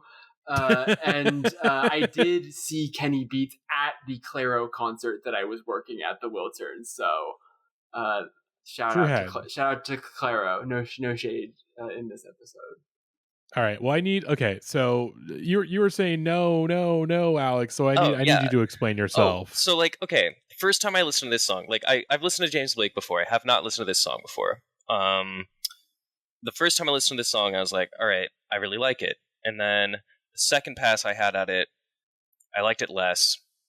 And then the third pass I had at it, I kind of came to the conclusion that it just sort of sounds like all of the most boring late period Radiohead songs, and that kind of took me out of it. And then I was like, oh no, you had me and then you lost me. But really, I'm a known Radiohead stan, so that's just what that is. But yeah, and it's I get also what you mean though. It's like it's that very icy stateliness that they do, especially on Moonshaped Pool. But like that Totally. works well because they're Radiohead and they can do that without it coming across. Well, and sort of that. I guess that's kind of what I was trying to say. Is like that doesn't Moonshaped Pool is fine. Like I'm also a big Radiohead fan. Moonshaped Pool's fine, but I feel like this is just sort of like all of the parts of that sort of Radiohead that I don't like, if that makes sense. And then it sat with me, and then it took me out of it, and I was like, I don't care for this. I'm unfortunately this song and the next song I'm gonna be a hater on. A lot of James Blake music is like less interesting Tom York solo music. That is a pretty accurate like 1-to-1 of what his whole deal is. Yeah. Daniel, your thoughts on this track? Yeah, I'm right. This might be a little heady, and I hate heady ass verses, but here we go. This is great, mostly. Okay. Yes. I love the build is so good. The synths are like I love like siren synths. I love synths that like detune and like eventually land on the chord. Like Alice Coltrane does that. This makes me think maybe he was like listening to her before like fucking everybody was like buying the reissues. It rocks. Mm-hmm. The voice, I cannot do the British strangled eunuch sob soul choke pleading voice. I cannot do that. I can't stand Sampha. I can't stand Sam Smith. And like I was fine with James Blake until that just kind of became like one of the predominant sounds. So this is kind of how I'm feeling, like similar to like how y'all were feeling about Suit and Tie. It's like I remember the song came out. I remember like I thought that was great. It's still sick. I thought the build was great. I watched the video a bunch of times, and now just I just get a sore throat like secondhand from hearing that kind of voice, and I just feel like I'm having like a hookup where like the guy is like sobbing on me, you know, because he thought I was gonna like propose to him after one night. Like that everything else is great, just I cannot do the British crooner sobby thing. Yeah, I get what you mean. He definitely sings like he thinks he's hot. Like it's a thing that is across singing styles. There's a kind. It's not just like being a hot guy who's good at singing. There's like a kind of singing where like through the audio you can hear how hot they think they are. And it's like the indie version of singing in cursive. But he doesn't think he's hot. That's the problem. Is it's like I feel like I'm supposed to feel sorry for this guy. Like it's like. Well, he thinks he's hot, but he thinks it's hot that he's sensitive. That's the thing. He thinks it's hot that he's like. Thinks it's noble. Jackie, he doesn't. To quote the great wordsmiths, One Direction, he doesn't know that he's beautiful. Yeah. Okay, and that's what makes him beautiful. Mm-hmm. Yeah, I think that I'm sort of on the fence with that sort of thing. I very strongly dislike Sam Smith, but I like Sampha, and I think it's sort of like a hamminess that in the hands of the right performer can work, but it is such a dangerous thing to play with, and very quickly it can become like what's that like there's a lot of really, I think personally, worse than the like sob British guy voice is Americans trying to intimidate it, like or like trying to imitate it, you know, like there's a lot of like American pop radio hits, the ones that are like the really, really sad piano ballads that I just like absolutely, I'm blanking on right now. The Charlie Puths of the world. Not even Charlie Puth, like the sub Charlie Puths. I'm trying to think of who that fucking I'm my brain is protecting me from remembering the song I'm trying to think of. Hum the tune. I might be able to Shazam it in my head. I'm having difficulty remembering the song because I'm just remembering a coworker that I didn't like feeling deeply to the song. I'm having difficulty remembering the actual like tune of it. I'm just having a memory of like not enjoying myself, but it's like that kind of like I will fucking die right now, like the fray, like over dramatic, like American like piano ballad stuff that just like really grinds my gears. And this is fine. I think it's not. I agree that the production and also I think the chords are really, really nice on this song. I think that like a lot of like a couple of James Blake songs got covered by like Bad Bad Not Good, and like just hearing those songs be reinterpolated as like jazz songs really highlights just like how like warm and nice those chords are just like played on a keyboard. Yeah. Here's the thing, Daniel, to go back to one of your points you made. Yes, this song is very needy and pleading, but have you considered I'm a little needy. I'm a little pleading sometimes, you know? I'm a little sensitive white boy who I don't wants listen someone to to love sad me. shit. Okay, I go listen to angry noise rock, and that fixes most of my emotional issues. The Color of Anything came out around a breakup that I very much needed to feel sorry for myself, and it was there for me to do exactly that. And Color of Anything came out during a pretty bad breakup. Like you and I were I'm siblings on that boat. Yeah. But I think we've said what we can say about the song. James Blake, I'm not sure if he returns during this season run, but he will return somehow in season James 3. Blake will return. Yes. But let's move on to our next song. From Kurt Vile, it's Wakin on a Pretty Day. So of course we are recording this on 9/11. It's 9/11 2024. What is it? Let me continue. Let him cook, Rose. Let me continue. And we are just a few days after the release of MJ Linderman's Manning Fireworks, his his fourth record, his debut for Anti Records, and is very quickly becoming one of the critical favorites of the year. It would not surprise me if this ends up topping or being, pretty high up on a number of year-end lists. And ironically enough, that record comes out, and the rollout of this record comes out when we're kind of preparing for this series. And listening to the song, I'm like, man, they're like, obviously the easy comparisons to make to MJ Linderman, obviously Jason Molina, that's a pretty obvious one. And having listened to Songs Ohio for the first time pretty recently, oh yeah, no, like that is like it's damn near 1-to-1 at times. And of course, Neil Young is the other big comparison that people make to MJ Linderman. But I think an artist that people do not compare him to, that I'm like, you really should start comparing him to, because I think they're very similar. Kurt Vile. I hear so much of MJ Linderman in this, but I hear a much more distilled version. Like this is MJ when he's much more chill out mode, and he knows how to distill it down to the bare essentials. And also, he doesn't make his songs like 9.5 minutes long.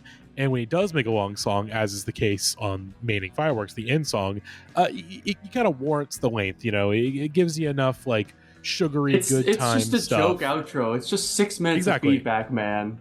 Exactly.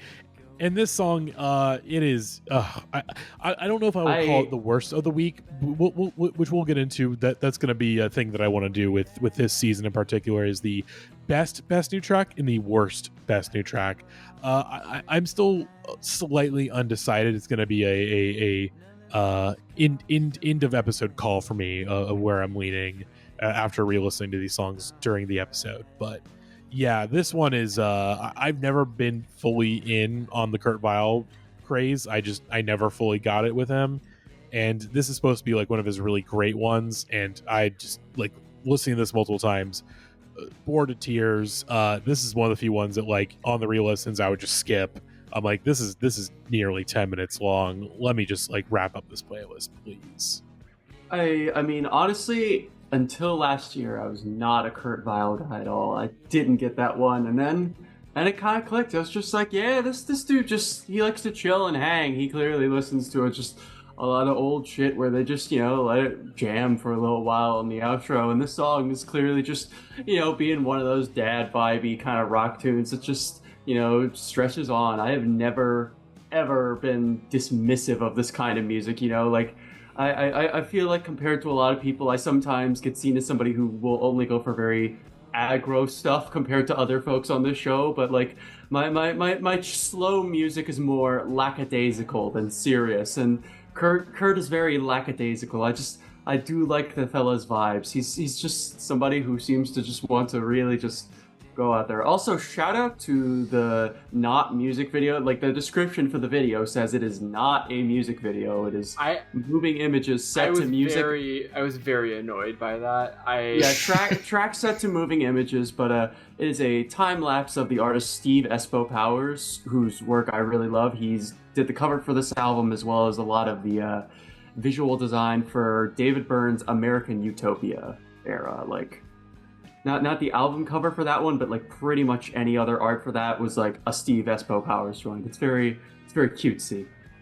The music video title sums up a lot of the appeal and also the annoyance of Kurt Vile, where it's like he is a very like down to earth, like likable guy. I really liked his interview on the Bandsplain interview podcast, but then also like track set to moving images is such a like, oh, I'm not a music video, I'm just a normal guy. It's just a track that didn't move me. Just no, I'm not gonna hurt you. It's just like, dude, like you're trying so hard to be like, I'm just a normal guy. You just don't have to.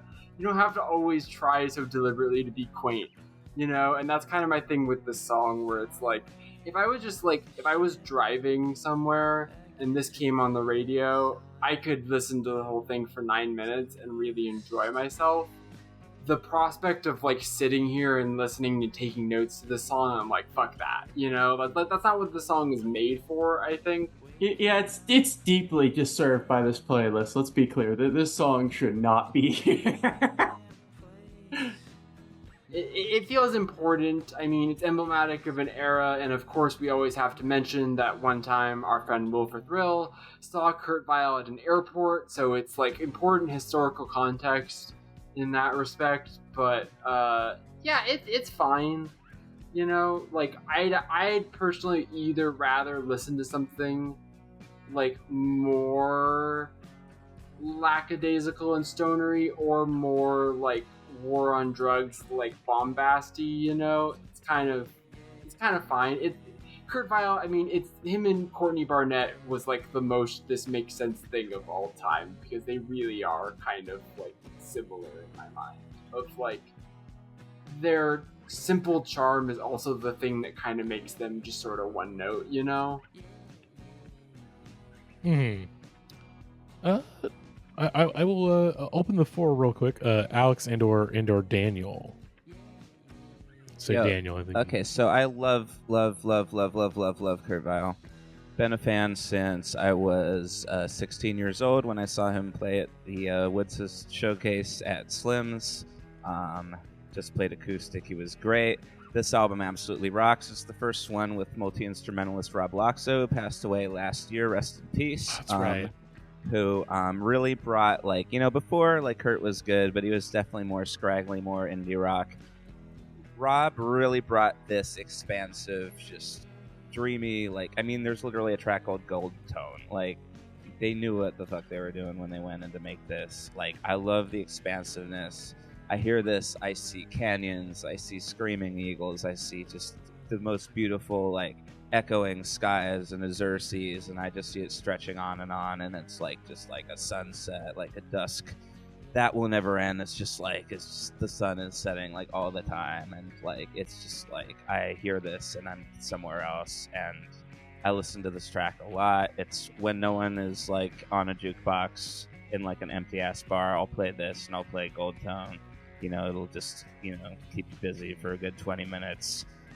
His new EP, Back to Moon Beach, is one of the best things he's ever done. I love this whole stretch with Rob. I think Kurt Vile is just absolutely awesome, you know, and shout out to Kurt. I actually talked to him the other day. He does not speak like that. His voice is much deeper than his on-mic drawl, but shout out to Kurt. Mm-hmm. I love you, Kurt. You're great. I will say,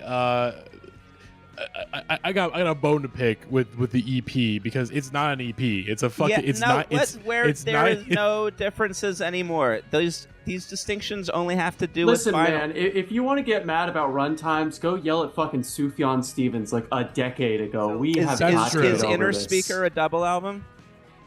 Is Inner Speaker by Tame Impala a double LP? I don't give a shit about that record, so I have no.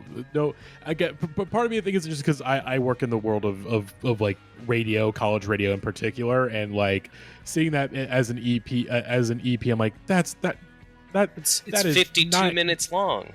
9 songs, 52 minutes. I think That's by a record. calling it EP allows it to stand outside of the arc of his work, and he can experiment, and then like the real album will come later.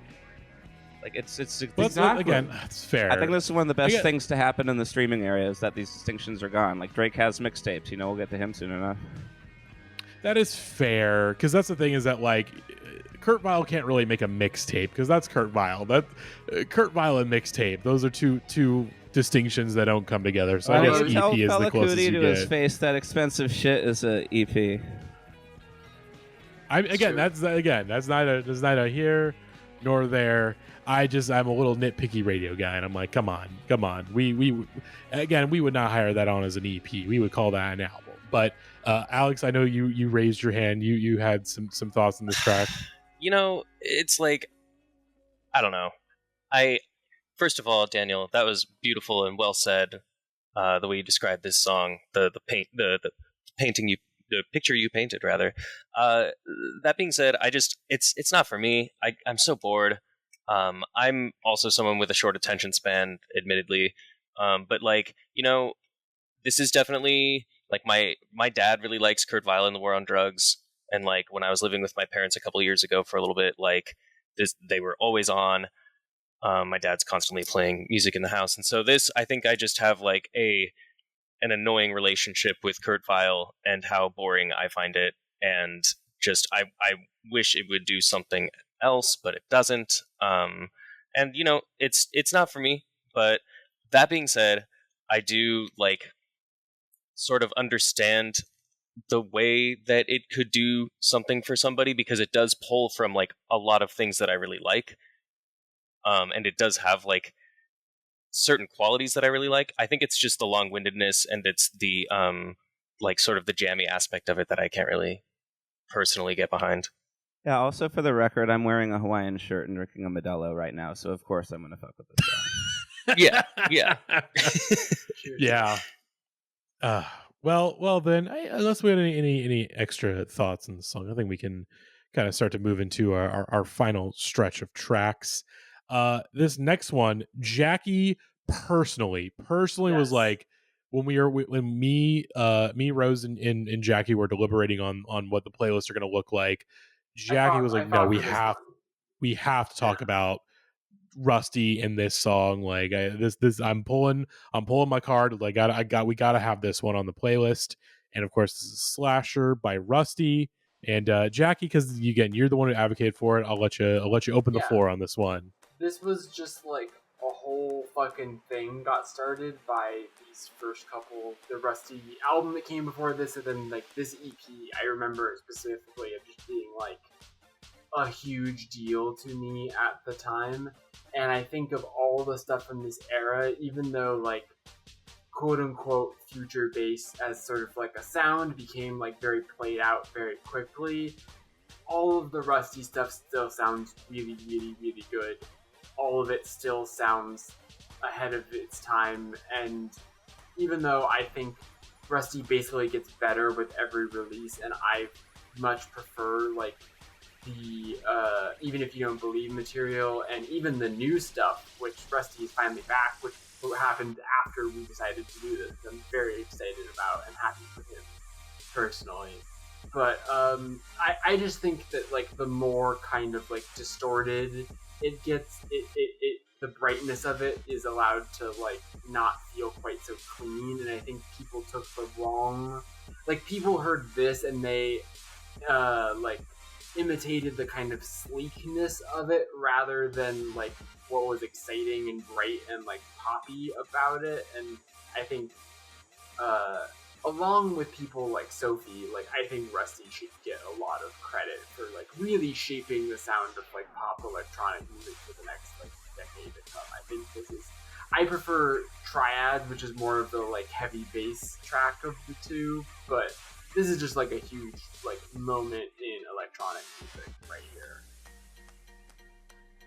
Yeah, shout out to Rustie. Yeah, this song sounds like Dude Perfect.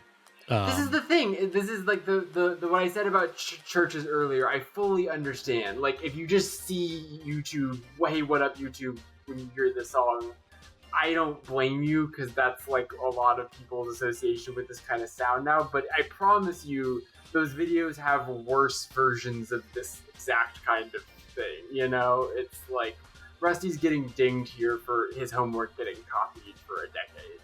I mean, I'm aware it's definitely like a Seinfeld isn't funny kind of aspect, right? Where, but again, I can't overlook. I'm just like, this just sounds. I don't blame you. I wanted to put it on for this reason because I think it is really important. But whether its net influence is good or bad, this is probably bad. Like but like I blame that more on like Flume taking this and running with it and commercializing it more so than I blame it on Rustie. But I also like it. You're coming to this just out of context. Who wants Anyone to speak? else? I like it. It's pretty good. It's yeah. Like this is just a fun time. Like I dreaded it coming in the back half of this playlist because I think it's set between.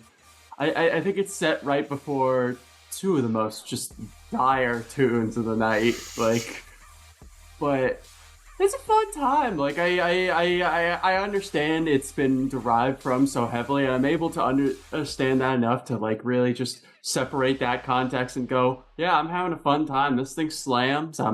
It's doing weird things in my ears. What can I say? I'm all for it. Yeah, I mean, harkening back to a previous Pitchfork review, it knocks and it slaps, and that's all it needs to do. Yeah, that's exactly what I wanted. So that's literally my note on this. Is I'm just like, yeah, it's good. I like it.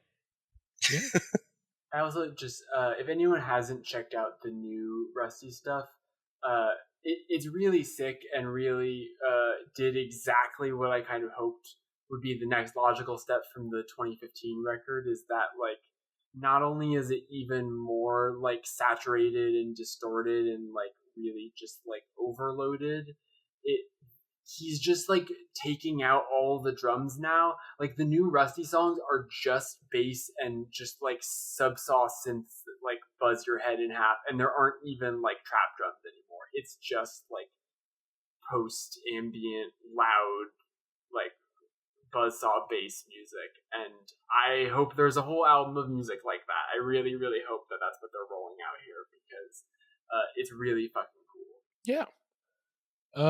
Any final thoughts, Daniel? Yeah, I like it. I was grooving. I was like, this and the Churches song were the two that I was not familiar before with. Oh, and the Drake song. I'm not like super familiar with that one. But like this is, I put it on and I'm just thinking like, wow, like if I was on Molly, I would be having like an even better time, Like I actually almost I worked at like a dispensary during COVID. It was like one of my shitty COVID jobs, and I remember playing Ultra Fizz from Glass Swords, like right as like the manager was walking in, who wanted everything to be like AI Deep House, and like they were like, who the fuck played this? And like, I almost got fired for playing Ultra Fizz. Which is hilarious, because if I had walked into the weed store and Ultra Fizz is playing, I'd be like, hell fucking yeah, brother. Like that's exactly.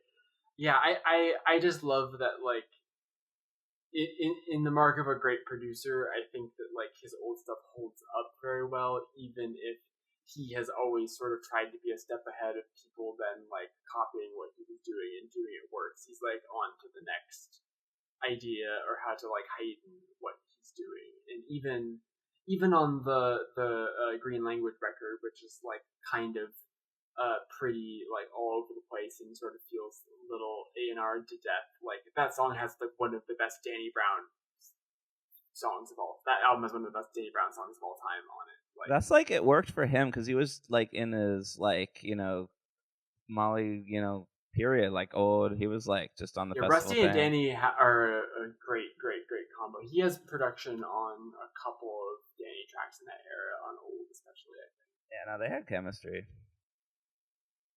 Yeah, shout out to Rustie, who, by the way, is not to be like very prying in personal life, but he left because he like had personal stuff going on in his life for a while, and he seems to be doing better now. Like he went to rehab for a number of years and just sort of like disappeared from public life for a long time, and then like all of a sudden like Hudson Mohawk was just posting stories of like him and Rustie in the studio together all of a sudden, and then new music's coming out finally. So very excited to see what's next for him. Glad that he made it out the other side of what the industry does to people. Mm-hmm. Yeah. Well, let's move on to somebody that is, he's just been gone for a long time too. He's been gone for a really long time. We haven't heard a peep from this guy in a while. Years. It's been years and years. You say that, but it really does feel like a different guy. It really does, because I think so. Our next song is 5 a.m. in Toronto from Drake. I'm pretty certain we put this on the playlist before the Kendrick beef. To be clear, this series, like, we conceptualized this years before. Like, half of my desire to make this series was just to have like a group of people on a call to talk about the Pusha T and Drake beef, because I thought that was the funniest thing on the planet, and I thought, well, this is probably as good as it gets. And then that happened. I was just like, well, fuck, man, what do I do now? Is a Rose again? Take a big sip of your coffee. All right, there's something crazy about to happen. Okay, of course we are very firmly. We are firmly after we are in a post Not Like Us world. We're in a post Euphoria world. We're in a post fucking, oh god, what was the really mean one? Meet the Grams. Meet the Grams. We're in a post Meet the Grams world. My god, that is so. This song, this is Drake. This is one of the at the times one of the classic Drake modes. This is Drake in what I would like to call it is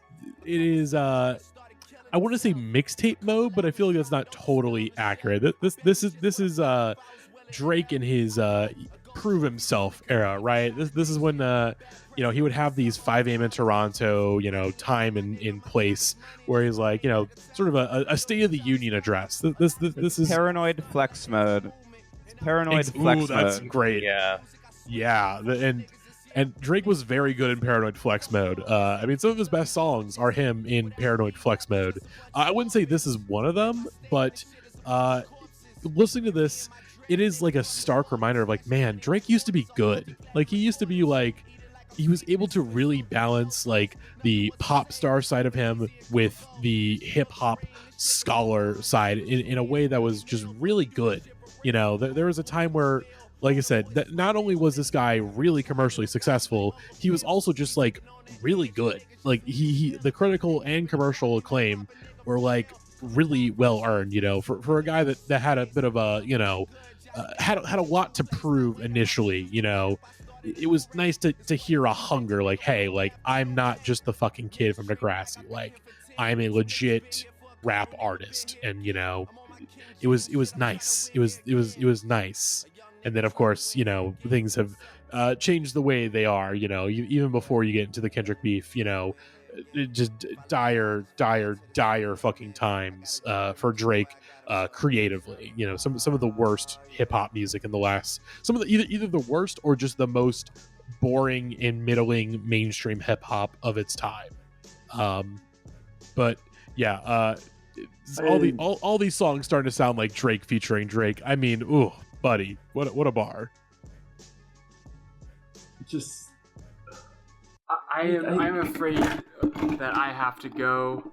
My heart out is a little earlier than I expected, so I'm gonna dip out now a little early. Wow, Jackie, you're leaving at 9:11? That's awfully suspicious. It is literally 9:11. Wow. It is on the East Eastern Coast as time. we speak. I did not plan this. I just want to say before I leave, "Let It Go" by DJ Rashad, Hall of Fame. Listen, Jackie, I will pick up the torch for you. That's my song of the week, baby. All of you to do that well. Also, obviously, Wavves sucks. Anyways, I will see y'all next week.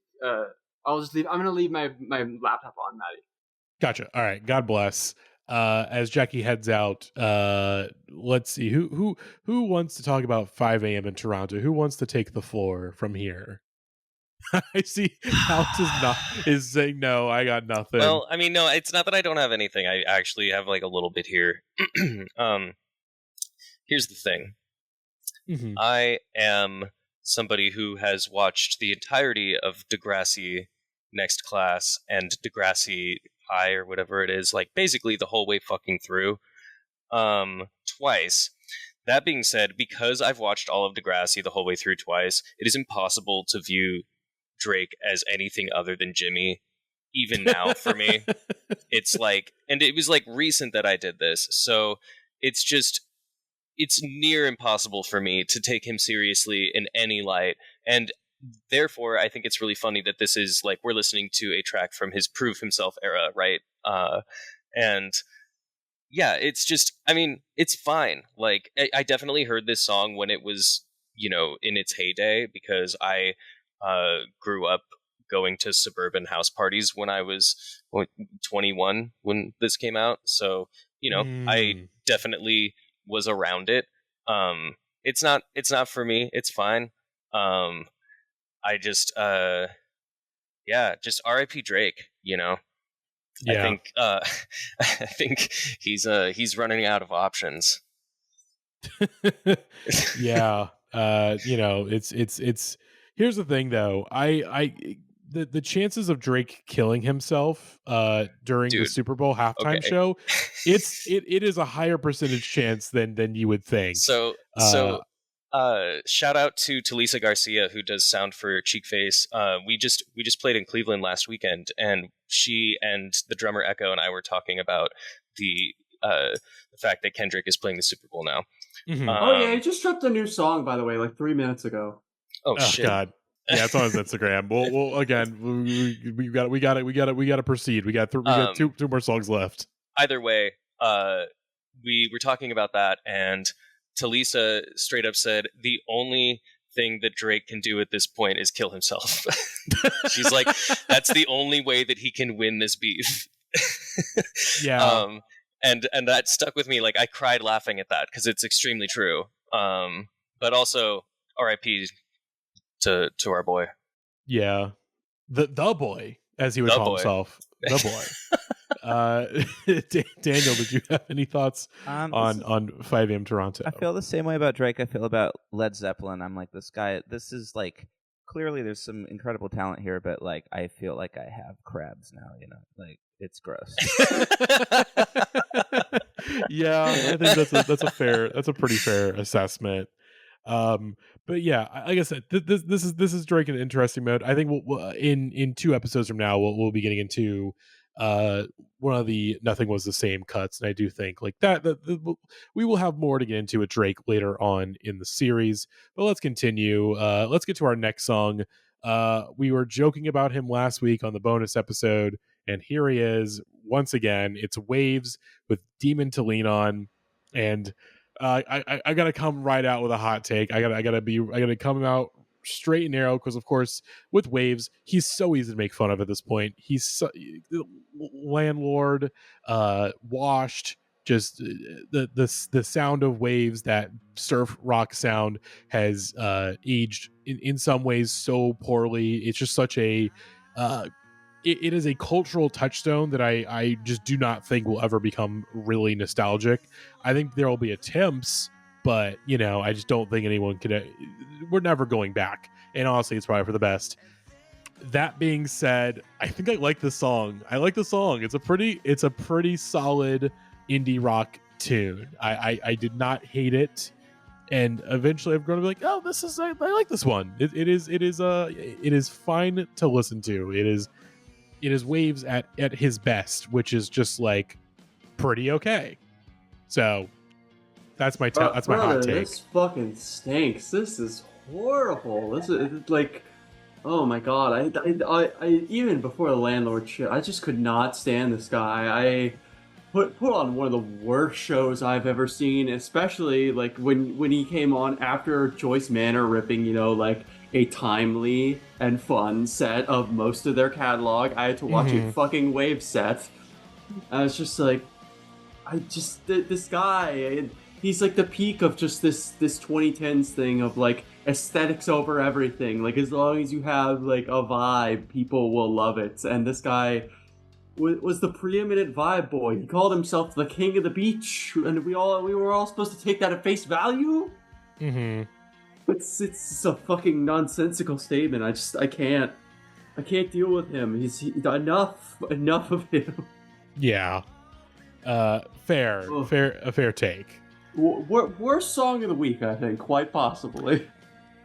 I don't know about that. I mean, again, understandable, but I think there's worse. But we'll get there towards the end.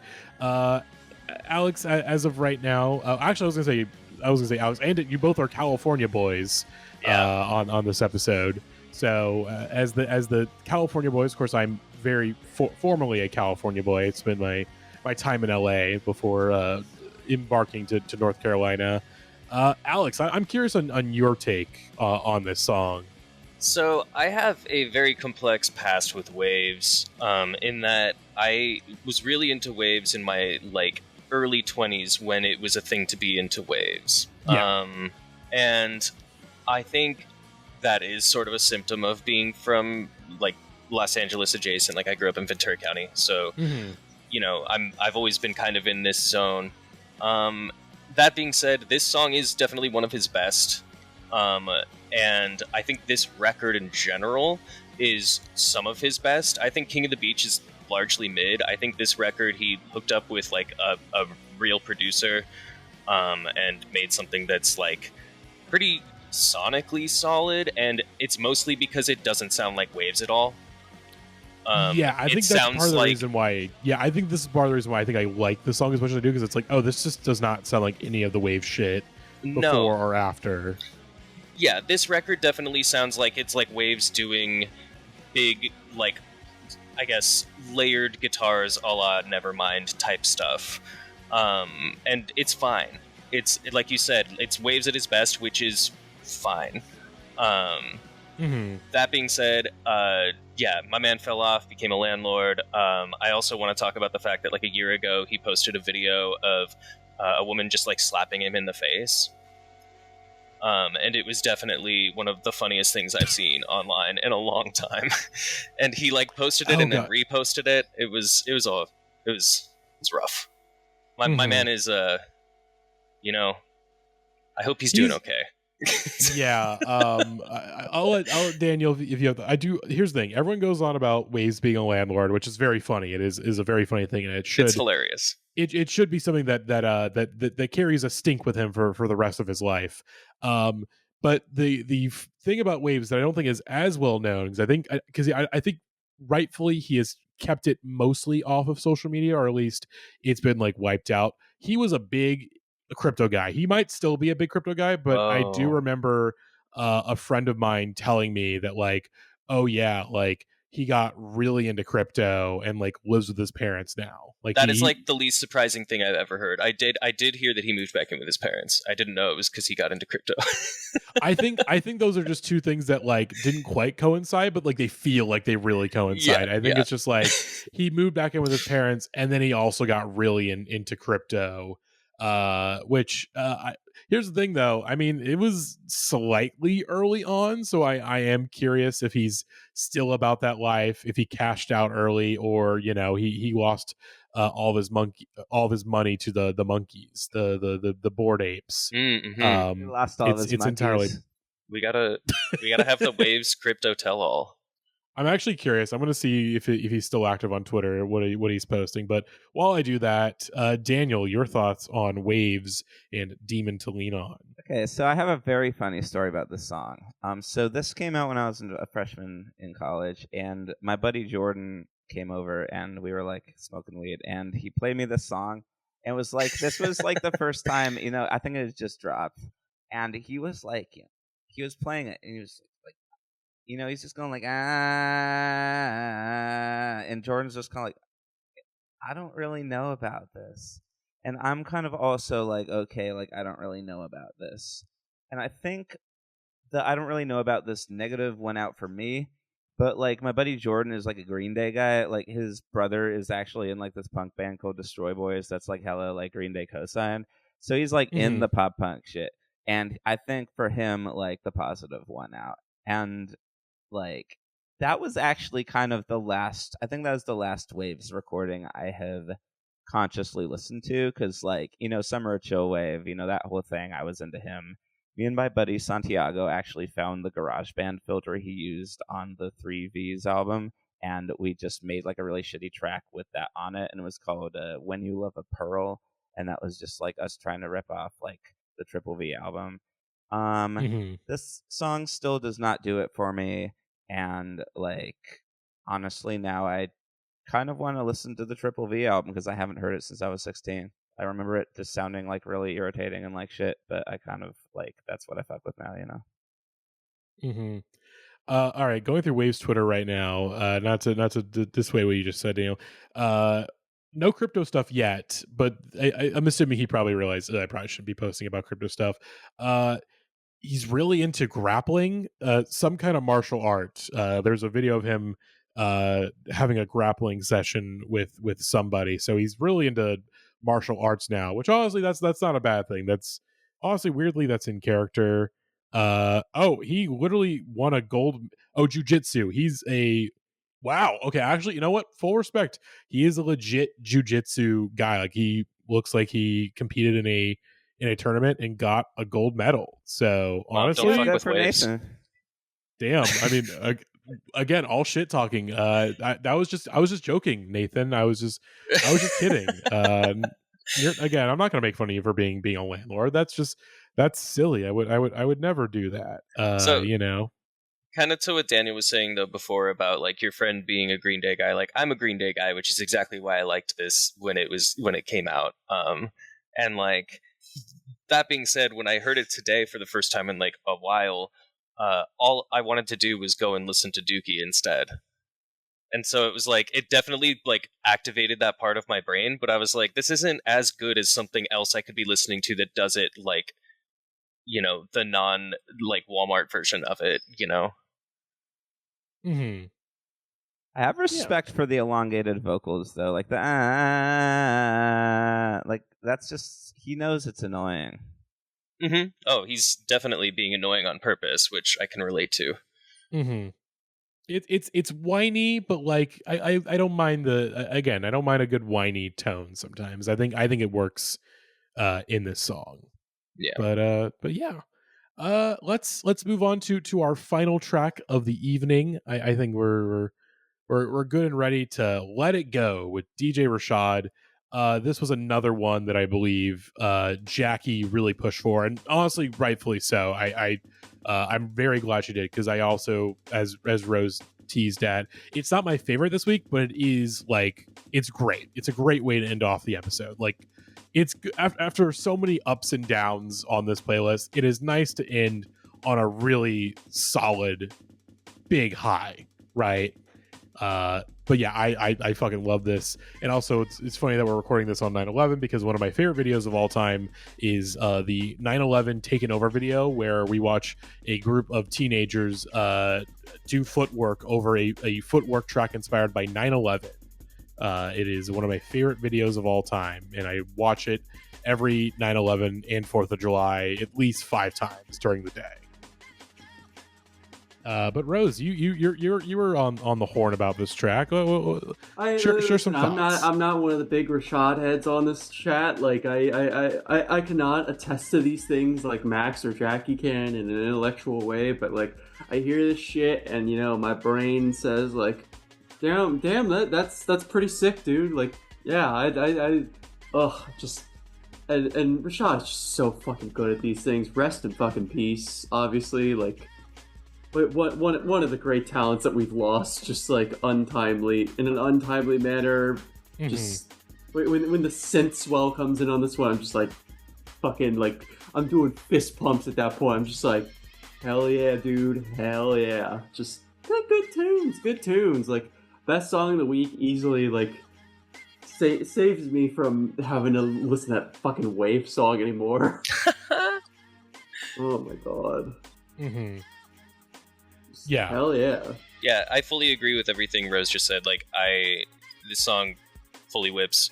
It's definitely the one that I've been replaying most from this playlist. It's perfect for driving around, especially at night. I'm a fan. I haven't really listened to any of DJ Rashad before, so I'm a little out of the loop on this one. But I'm a scope more, that's for sure. Yeah, I was sleeping on Rashad for a pretty long time, until I think like sometime in the last year I finally listened to Double Cup in full, and it just like all clicked. I was like, why the fuck have I been sleeping on this for like so long? Like this is such a great record. And yeah, like his death is truly tragic, right? Like right when this, the footwork scene was really kind of coming to a head, like reaching a critical peak and maybe borderline, mainstream sort of peak. He sadly passed away, and like his legacy just speaks for itself. So many artists these days in the electronic world do owe so much to him.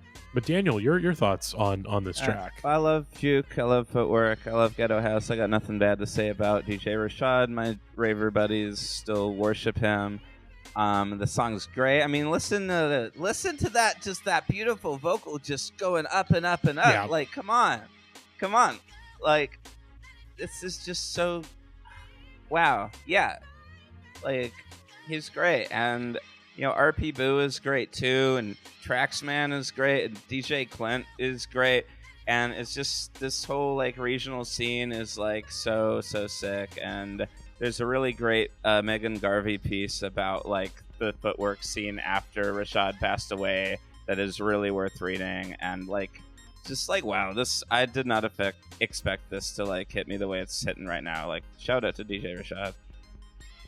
Yeah, this is a song that like just especially coming at the end of this playlist, like really weirdly emotional, like which I think partially part of it is really just down to like the death of DJ Rashad. Like it's a song that has taken on like a weird new meaning, because it's 100% the track for me. It's 100% the track for me. Like,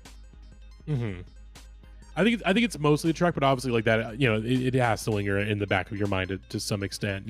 Like this really emotional, transcendent piece of music that like simultaneously like will go off in a club, but also to quote the great wordsmith Camilo Cabello, you'll also be crying in the club too. I was on shrooms when I found out he died. Fun factoid about Bromf. Ooh, that's brutal. That's there's not that's probably one of the worst things you could tell somebody on shrooms. Next to, let's see, what is another really bad thing you could tell somebody? Yo, your mom shrooms. is like gonna be at your house in like 20 minutes. Your grandma knows. Yeah.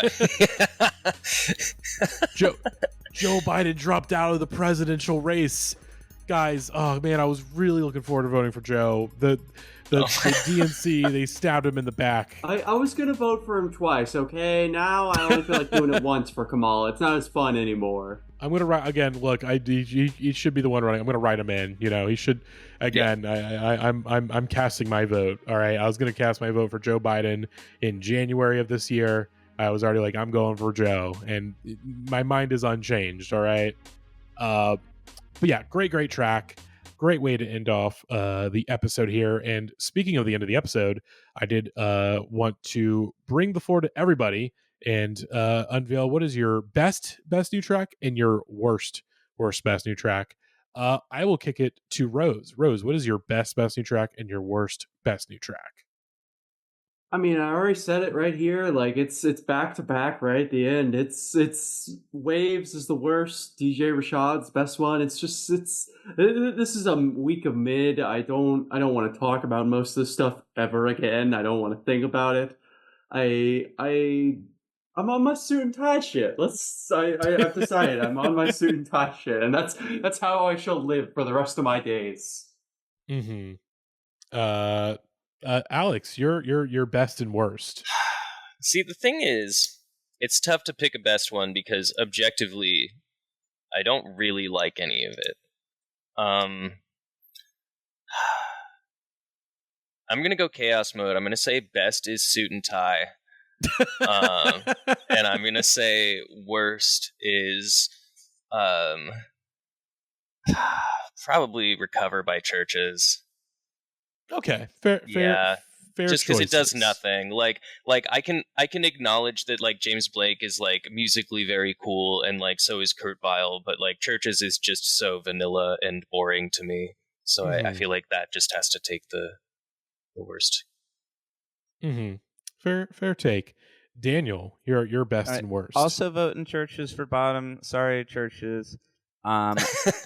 Suit and tie at the top is very bold. I respect that. I respect it deeply. Wakin on a pretty I see the eagles and the mountains, and I just that song will stay with me probably until I die. Yeah. And see, for me, I think my best of the week, it's going to be James Blake, Retrograde. I mean, it's a song that I loved over 10 years ago. Still love it 11 years later. Like, just a very important song. Although I will say, very close second to Say That by Toro y Moi.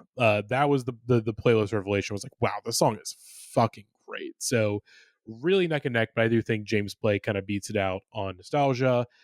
Worst of the week. Sorry to everybody in this call, because I realized I'm in the minority, I guess.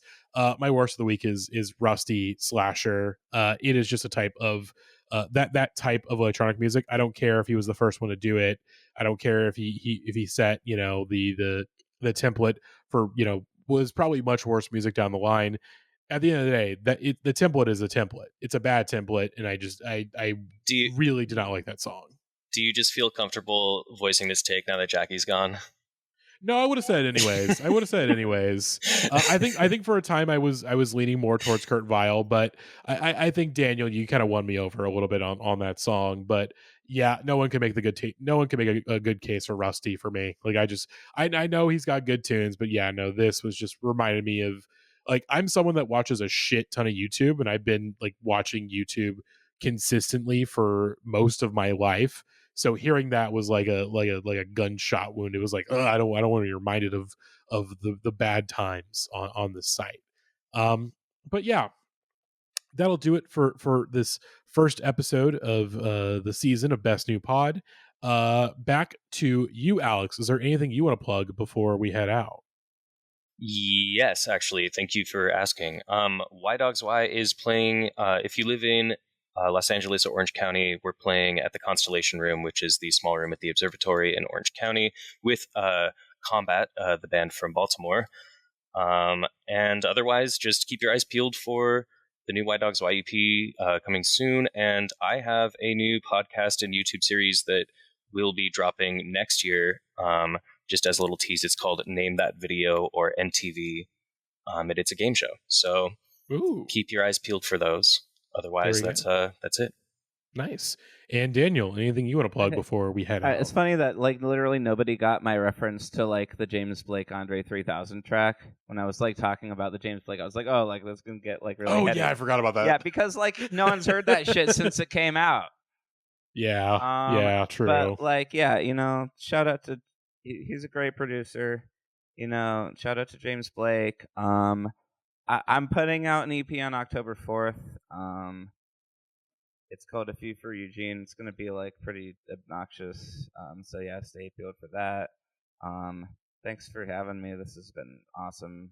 Like this really took me down memory lane. I got to hear a lot of like great tracks and a lot of like pretty shitty tracks and a lot where I was like, I don't know. Yeah, thanks y'all. Yeah. Well, hopefully you all enjoyed listening to this episode. We'll be back next week with another episode on 2013. A little sneak preview of what you can expect to hear. I'm just going to pick 3 songs at random. I'm just going to look over I'm just going to point at my laptop and see where my finger lands. One of the songs I'm talking about is Ya Hey Vampire Weekend. Going to do one more time, another preview. Bip by Sophie, which I think Rose hinted at maybe. I'm not sure if that was brought up either before or we're during talking the recording. about Death Heaven Dream House. Just get on this fucking episode, man. It's gonna be good. Yeah, we got, again, we've been stating this as we've been teasing the series. The playlists are just gonna get crazier from here. Things get really fucking bug nuts by the time we get to next week, and especially as we sort of get into like 2014 and 2015. Again, really excited to do the series. Excited to be back in the booth with Rose and Jackie and all these lovely guests we have on deck. So tune in next week for another episode of Best New Pod. But in the meantime, we will see y'all next week. And goodbye.